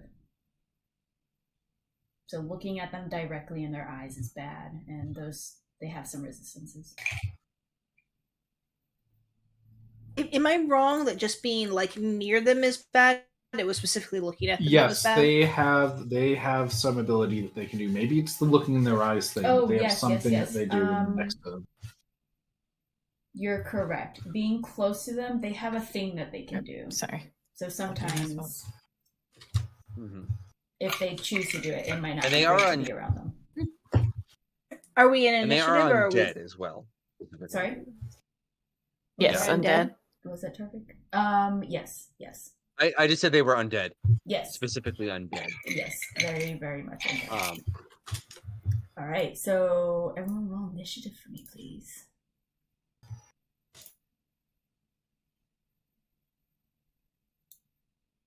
I'm gonna roll initiative for Cromwell just in case we have to call him in. Absolutely. Great Likely idea. he'll just be dodging. wow, we rolled pretty well on initiative overall. Very. Rolling. We got a natural 20, a 20, a 21. And then there's Roland. Oh, I still beat the gloomer. Yes, you did. That's good. Hey, that's what counts. Mm-hmm. All right, so let me get some music up in here, and then Cassandra, you started off. So you hear Rita kind of point in the or you hear Rita say, and then point in the direction. Okay. Can you give me a temporary dark vision on this token? Oh, you don't have it. My bad. Yeah. What's it? 60 feet for the spell? Yeah, I think it's normal. Yeah. Night vision 60. Do you have it? Yes. Beautiful. Okay. I'm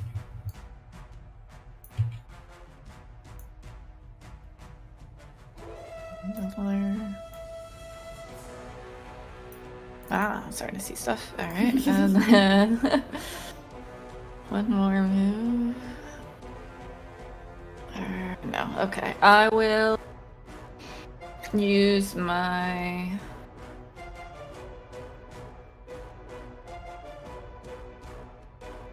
bonus action. Oh wait, I bonus action dash, so I will just action short bow on the close guy.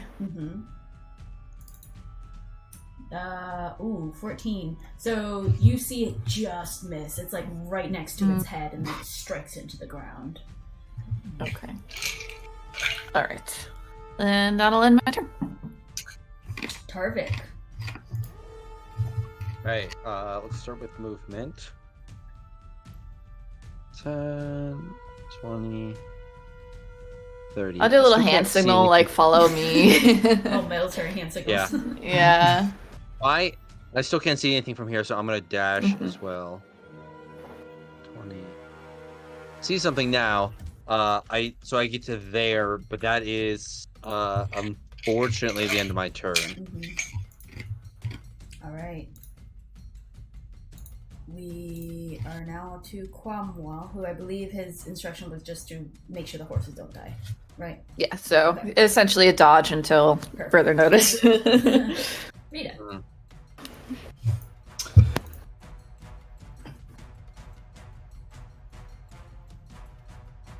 Can't hear you if you're talking.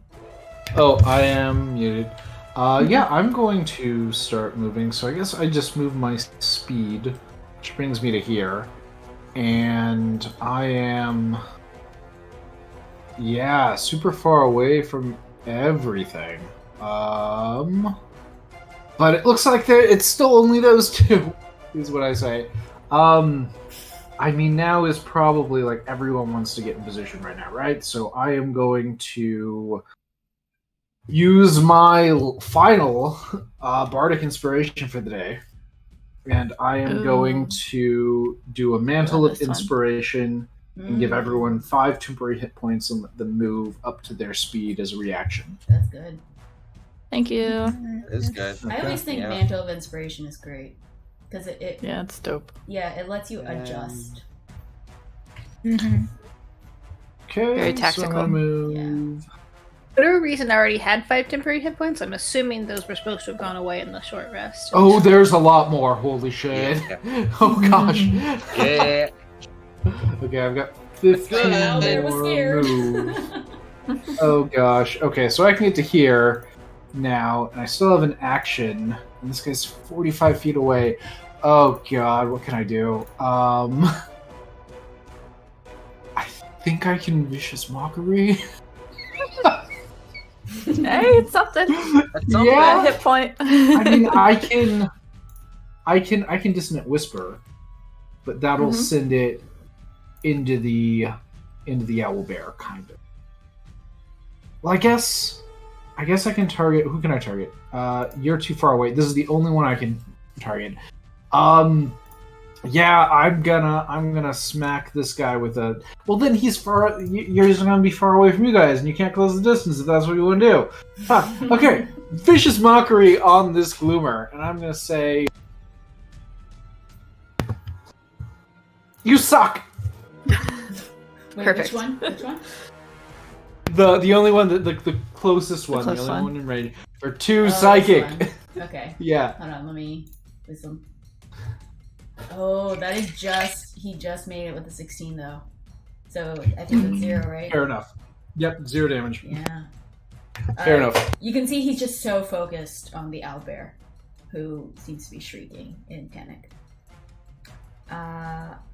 If that's the end of your turn, then we'll actually roll into the panicked owlbear, who seems to kind of be frozen in place. You see, not a super baby, but like an adolescent young owlbear, seems to be looking all around, frightened. Rolling. Oh, poor dude. Right, I'm gonna move up to here. Has it been less than 8 hours since we entered Vermayan, that's when I cast Mage Armor. No, I think you'd still have it. Oh wait, but then you started traveling.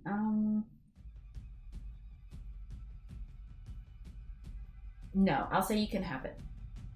Yay! Thank you. Okay. Can I see the owlbear? I don't think I see it. That's as far as my vision goes. Yeah, I don't think you can see it. Okay. Okay, so just got these two dudes. I think that I am going to use my action to cast haste on Tarvik. Ooh. You have haste, Tarvik. Okay. All right. I'll take it. And that is roll in this turn. Wonderful. We go to these death creatures. Let's see. This one that you tried to woo with your words is distracted, but looks back to see what the noise was about, and looks towards both of you guys, and will make its way and kind of turn this way, move up here.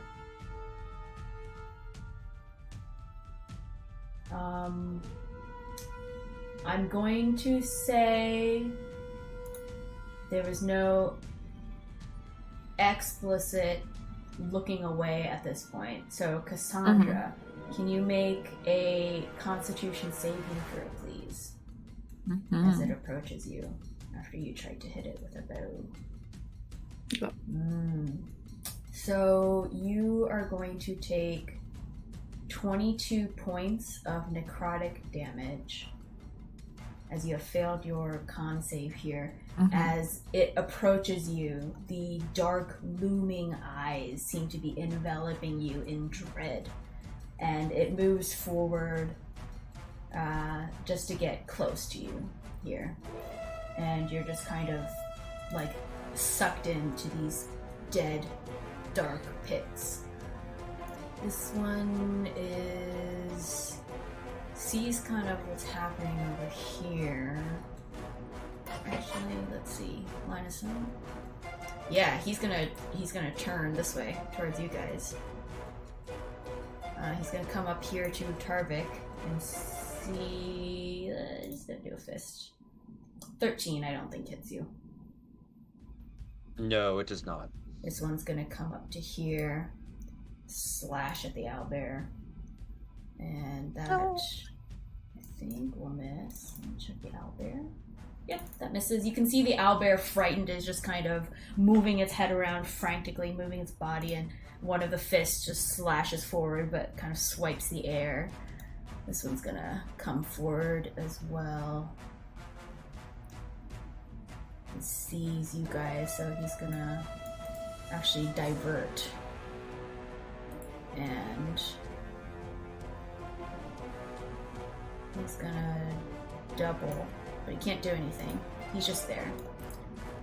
And this one's gonna come up because he didn't see you guys. And just take a slash. That will hit the owlbear. And you can see there's a large gash on the right arm of the owlbear as it shrieks in pain. Cassandra. Okay.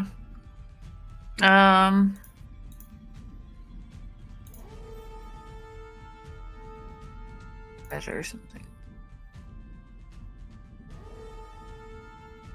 Yeah, that's too far. Okay. I'll have to focus on I these do have guys. a plan. Okay. Yeah, I have a loose idea of a plan. So if you want to focus on them, you can do that. Okay. I'm gonna just do this one in the middle. Short swords. Oh, I was gonna crawl for a second. Okay. 1, 2. Wow. Alright. I'll go ahead and pop a Divine Smite on the first one. And you get sneak attack. And sneak attack. Very nice. So That's 28 on the first attack, and then the offhand. Oh, the offhand doesn't have the stuff. Just a 7 on the offhand. Sorry. Okay. I'm gonna double check. Is your... Okay, both your short swords are magical. Okay. Yes. Let me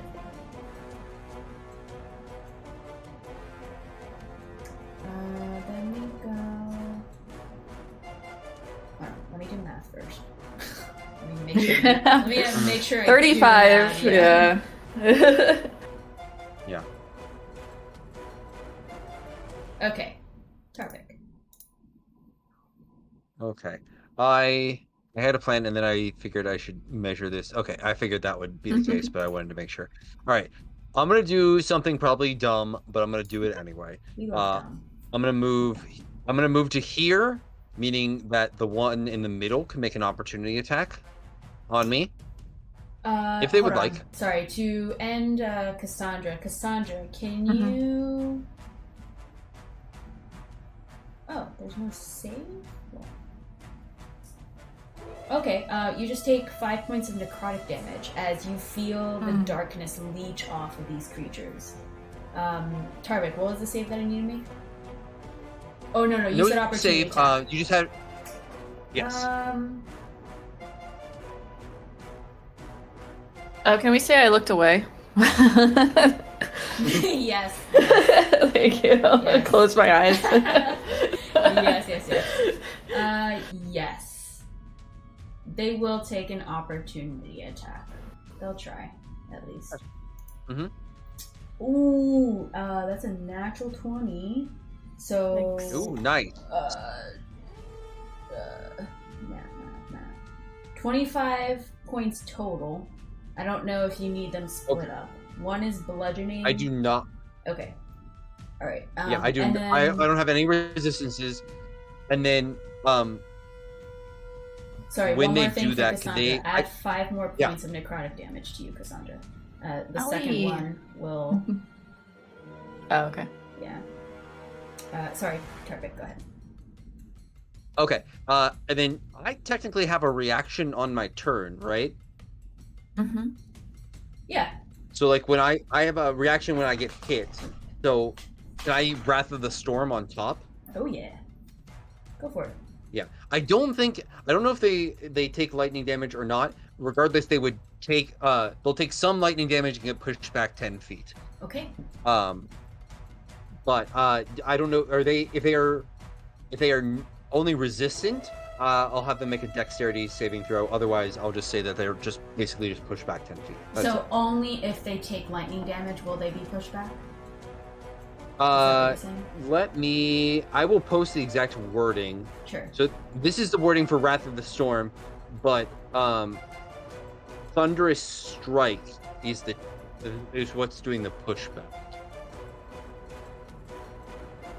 It's actually officially it's when I deal lightning damage. It's not when they take lightning. Yeah. So interesting enough, let's make so first let's resolve the dex just for narrative purposes here. So they have 15. Is that would fail. Okay. So they would take the 2d8 of lightning damage, which I will roll now. You don't need to. So narratively, I just needed that narratively. So so you can see that they're moving slow, and you call down this thunder that just kind of emanates from you very quickly. Lightning that emanates from you quickly, and you see the lightning just shoot down through them, and then you see sparks coming from the ground below as if it was like a conductor. It just passed through them very quickly. You have a feeling now that they are impervious to lightning damage. Okay. And regardless, though, I have dealt lightning damage. I don't know how you would rule that. I guess is the question. I don't think you have dealt damage is how I read that. Okay. Okay, that's fine. Because I will think then, the lightning I'm also damage, going to take an the way I'm thinking about this is the lightning damage, like the shock is what pushes them away. So if they're not shocked, then I don't think they get pushed away like that. I feel like the two correlate. Right. That's what I just wanted to check on. Mhm. I am also taking an opportunity attack from the other one as well. And I'm going to move to here. Okay. Yeah, that one we'll try. That one's gonna fail. That's a 9. Okay. All right. So I make it to here. So for my normal action, I'm going to cast Destructive Wave. But I'm going to use my last Channel Divinity. Oh, actually, you know what? We did a short rest, so my Channel Divinity recovers. So I'm going to use one of my Channel Divinities to maximize the thunder damage on this. So I only need to roll for the radiant damage here. And I'll post the description of the spell as well. It's only the creatures of my choice within 30 feet. So I'll just hit the 5 that I see there with this. And then I'm going to roll the damage here. But it's only the 13 radiant damage that it's going to be automatically 30 thunder and then 13 radiant on a fail, or half as much on a success. Nice. 43. That's amazing. The 5th level spell. It's a big boy. Radiant or necrotic? What did you say? Radiant? Radiant. Yeah. Okay. Let's see.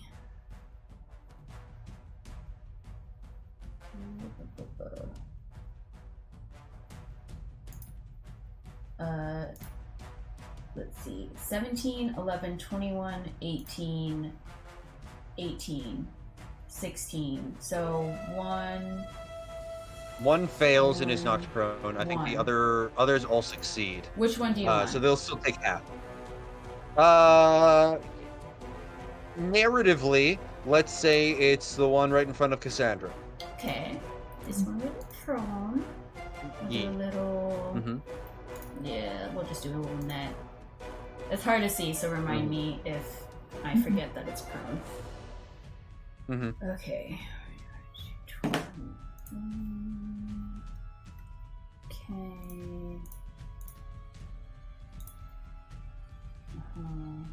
Okay, Chroma's gonna dodge.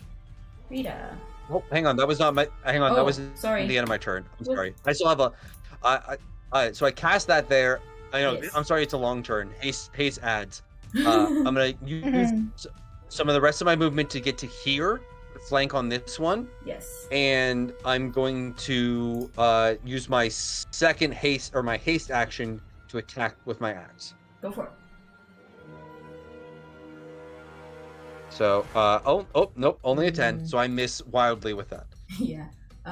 Let's say the owlbear flailing actually makes the death creature like scoop down to try and like avoid one of its claws, and then you also kind of swing at that time and it just misses. Rita. Yep. Yeah. Sorry, wait, is that the end of your turn?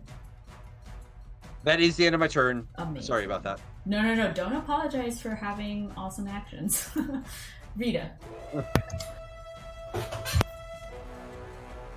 Excuse me, coughing all over myself. Oh, I just had a thought. And it is a pretty good thought. Ooh, okay. So I mean, it's not a great thought, but it's you know, it's a bad thought. It's okay.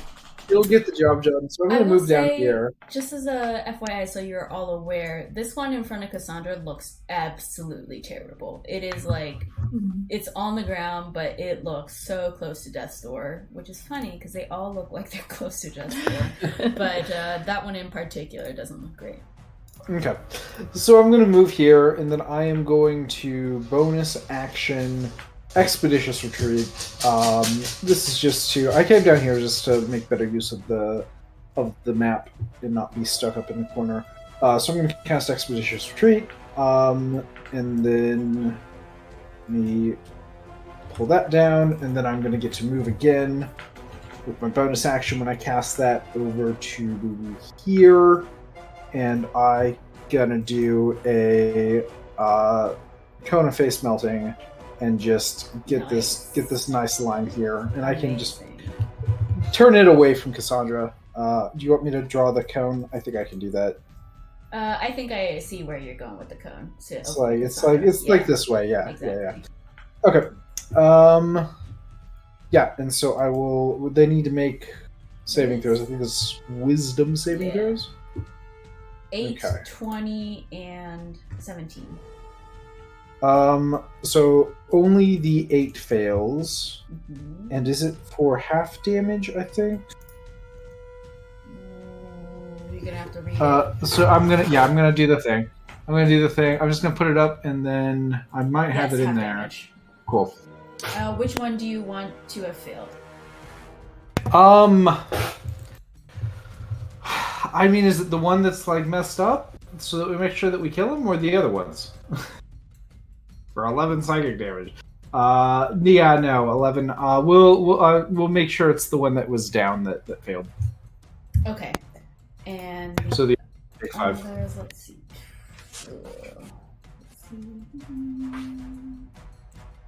Okay. And then I will finish my turn by moving there, and that's it. Fantastic. Describe how this middle one falls to the face of Cone Mountain. Cone of Face Mountain.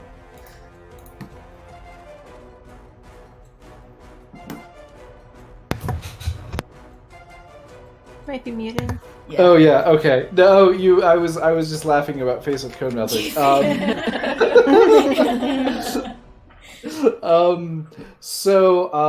I mean, Rita just is running around. She pulls Pick to the front as she clicks her heels and gets an extra boost of speed running around down to the middle of this tree line, and she just blasts out a 13 note chord on the just this awful jazzy, bluesy, diminished, horrible thing that she just plays this one power chord, worse than power chord, and the just like the reverberations of this. It's not thunder damage, but it's the dissonance of this chord and the vibration that it creates, and you can see, Cassandra, this gloomer that's in front of you. It's like its rags begin to shimmer and shake in frequency with this chord that Rita plays, and then whatever is left of its rotten skin begins to shimmer and shake, and it starts to shake itself so much that it starts to fall apart, and it just turns into this pile of bones and mush and dust and rags in front of you. Disgusting, but That was awesome, Rita! 11 psychic, there we go. At concerts, they're like, encore! Mm-hmm, yeah. Okie dokie. Let's see. Owlbear is going to, try and attack to defend itself. It's going to try and, ooh, very nice. You see it smashes its beak, Tarvik, into the one that you're adjacent to, and digs deep in. There's a bunch of ichor that just sprays out, and then digs its claw into the other one. Interesting. And let's see, what's that? Yep. Blood sprays on the other one as well, as it is still frightened, but is gaining some confidence, seeing as how there's some help. Roland. Okay, Roland is going to come up to here, and I think I can get a 30-foot cone and get those 3 guys the 2 guys now, in front of Cassandra, and I'm going to try something that I have no idea what it'll do, but he is going to hold up the Gem of Brightness, and he is going to expend 5 charges from the Cone of Brightness So that both of these dudes are affected by a brilliant beam of light. The creature must succeed on Constitution saving throw or become blinded for a minute.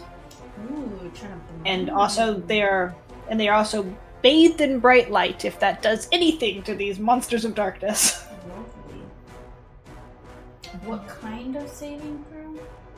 So you have to read like the second command word. It's just the third one does it to multiple, but it's a con. Oh, thank you. DC I was 15. reading the third one. Let's see. There's only 2, so 16 and 12. So one of them fails. And they're blinded. Which one do you want blinded? We'll blind the one closer to me. Okay. Let's do... I know that's sleep. Eye. Bleeding. Blinded. Okay. And... Did the brightness do anything else to them? Does, yeah. I'm just finding it. Oh yay. I'm so happy. Nice. Pretty So had this thing. you see them screech back and cover their dark, pitless eye holes. And you notice that they take some damage from that. They take 5, FYI. 5 damage. Yeah. 5 radiant. Okay, that's not nothing. Getting some use out of our gem of brightness. I'm going to mark red.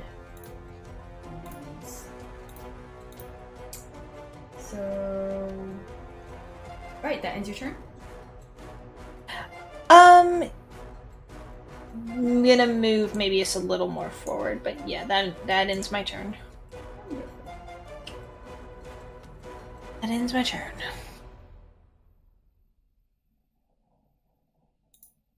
Okay. Ooh. Oh, I like how you can go back now. Okay, so... Let's see, we'll resolve the easy ones first. So this one is going to turn towards you, Tarvik, and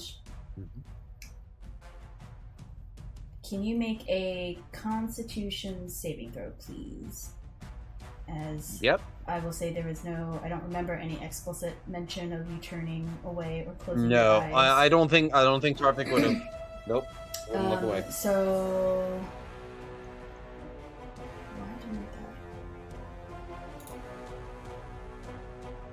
you're going... No, that doesn't make sense. You're going to take 20 points of necrotic damage, since 11 was a fail. And...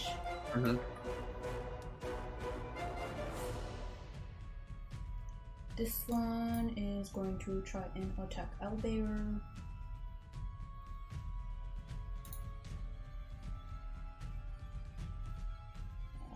Save. Very good. Owlbear actually makes it.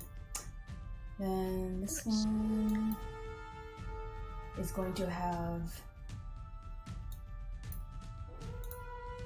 It's going to come towards you, Cassandra, and try to scratch at you. 14, I think, misses, though. Yep. And this one will also try and scratch at you. Oh, that's a 7. They both miss. You can see they seem a bit disoriented with the sunlight as they slash out wildly. Almost as if they were affected. Because I can't uncanny dodge if I have my eyes closed. Alright. Okay, so I'm gonna open my eyes just long enough to attack. 13, yuck. Try offhand. Yeah. Oh, but the 28 will. Okay, no sneakies. Do I want to do a smite?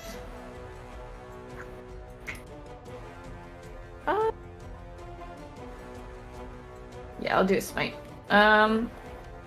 So I'm attacking the blinded one here. You'd have advantage then, wouldn't you? Do you? Because he's blind? Yeah. Yeah, because he's blind, right? Yes, you have advantage. Oh, okay. So let me reroll my main hand. Does 16 Ooh, hit? yes, it does.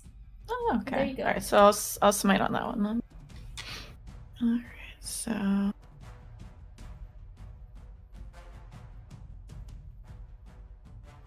Okay. Nice. All right, so that's 24, and then offhand, turn off my is 4. If that's the case, then technically I was blinded last round. If you want to re-roll their attacks. Well, you were outside the cone, so you would not have been blinded by the. I had my eyes closed though. Oh, you had your eyes. Never mind. It's okay. Yep. Okay. It's all right. We'll let that one go. In benefit of players is my usual rule. Okay. Well, I'm gonna be blinded again this round because I'm closing my eyes. Yeah. I'll put a little thing on. Yeah. And I don't have very good con save. All right, Tarvik. Okay. I am. Yeah. Just keep doing dumb things with Tarvik. I'm gonna move around to here. So I'm in both of their ways, and then I'm gonna cast.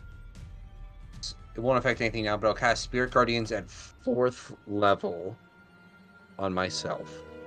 Okay. So I'll put that radius up there. Yeah, perfect. Oh, and Cassandra. And then sorry, take 10 points of necrotic damage.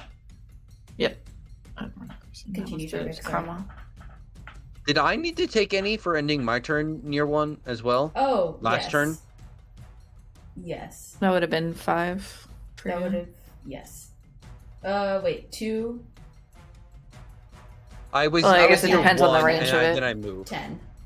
Still 10? 10. Okay. Yep. Each of them deals 5. Oh well then I was only near 1 because I ended my turn. 30 feet. Mm-hmm. Oh, within 30 feet. Mm-hmm. Oh, okay. Well then, if I'm gonna get it regardless, yeah, I'll step up there.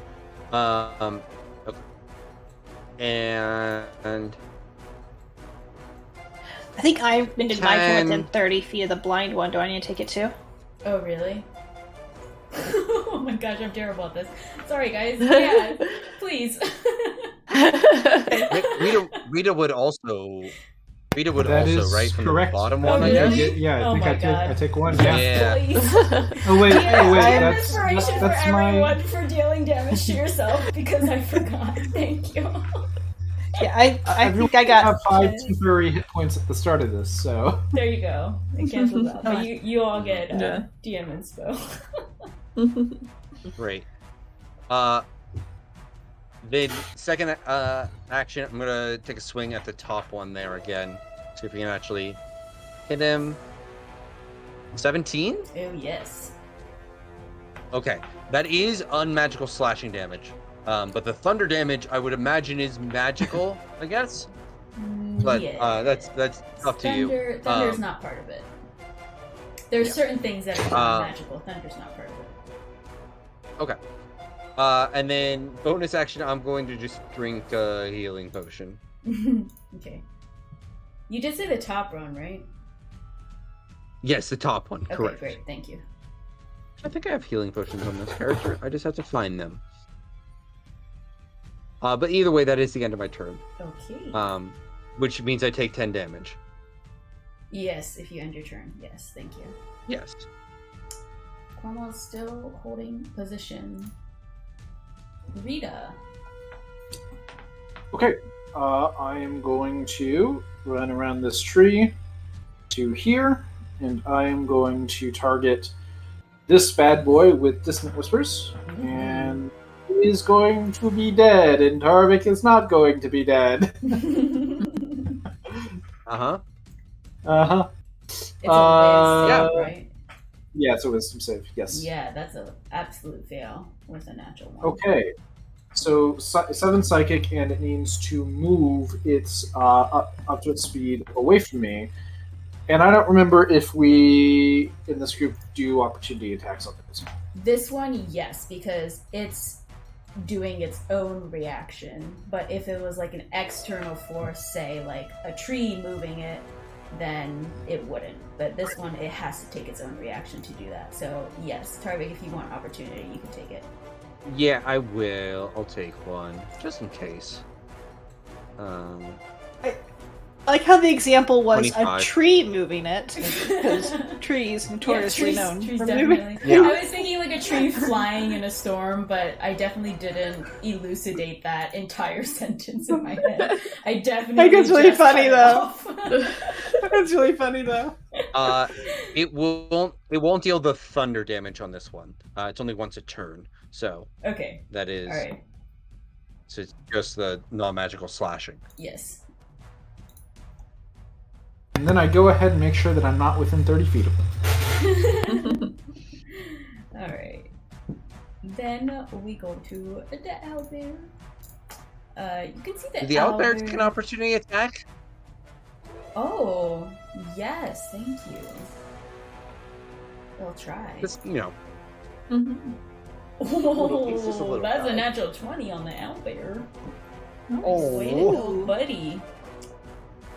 Dun, dun, dun. Okay. You can see that one doesn't look super great as it goes back. The owlbear is taking a bit of hurt, though. You can see the owlbear isn't super hurt, but it's definitely not great. It's on its way to being kind of bloodied, and it's going to lash out at the one next to it. Oh, that's terrible. 10 and 13 don't hit for the owlbear, so you can see it's frantically trying to do that, and it's actually gonna try and escape this way. And it will take an opportunity attack. Ew. Yeah, that hits. So it's...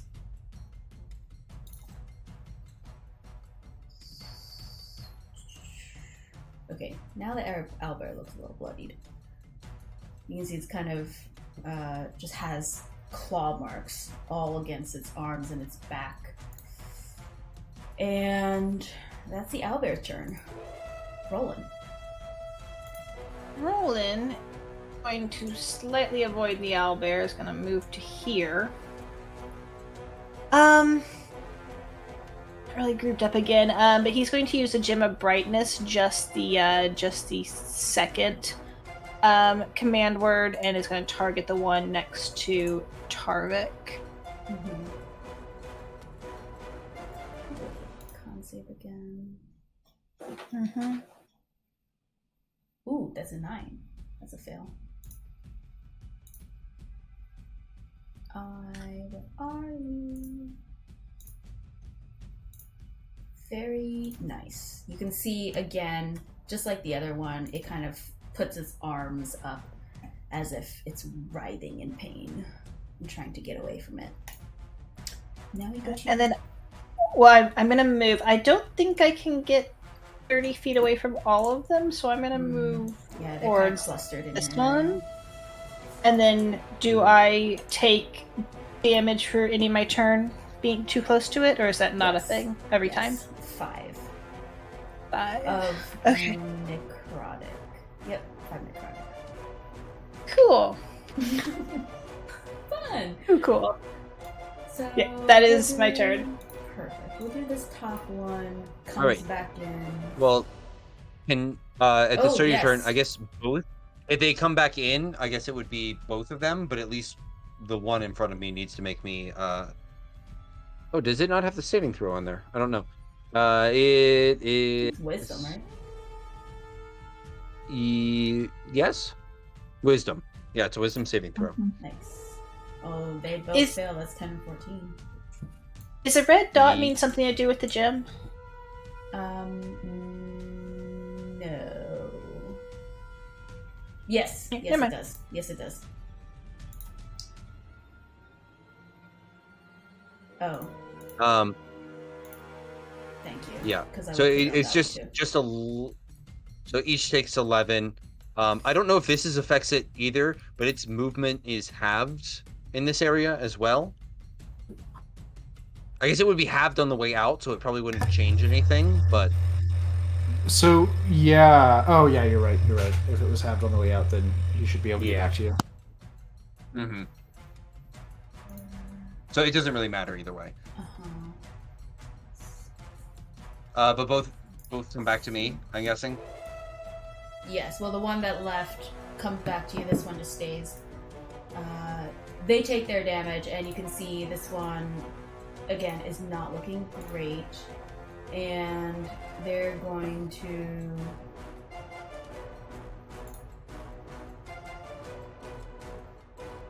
Yeah, I don't think there was any... I don't think you mentioned closing your eyes. Right? No, I didn't.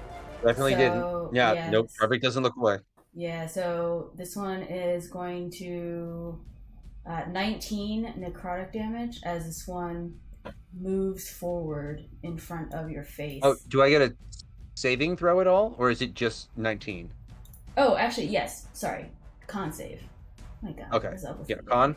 Yes. No, that's Oh, that's 19. Which damage. activates. That does activate Relentless Endurance for me, so Nice. I'll go back up to 1.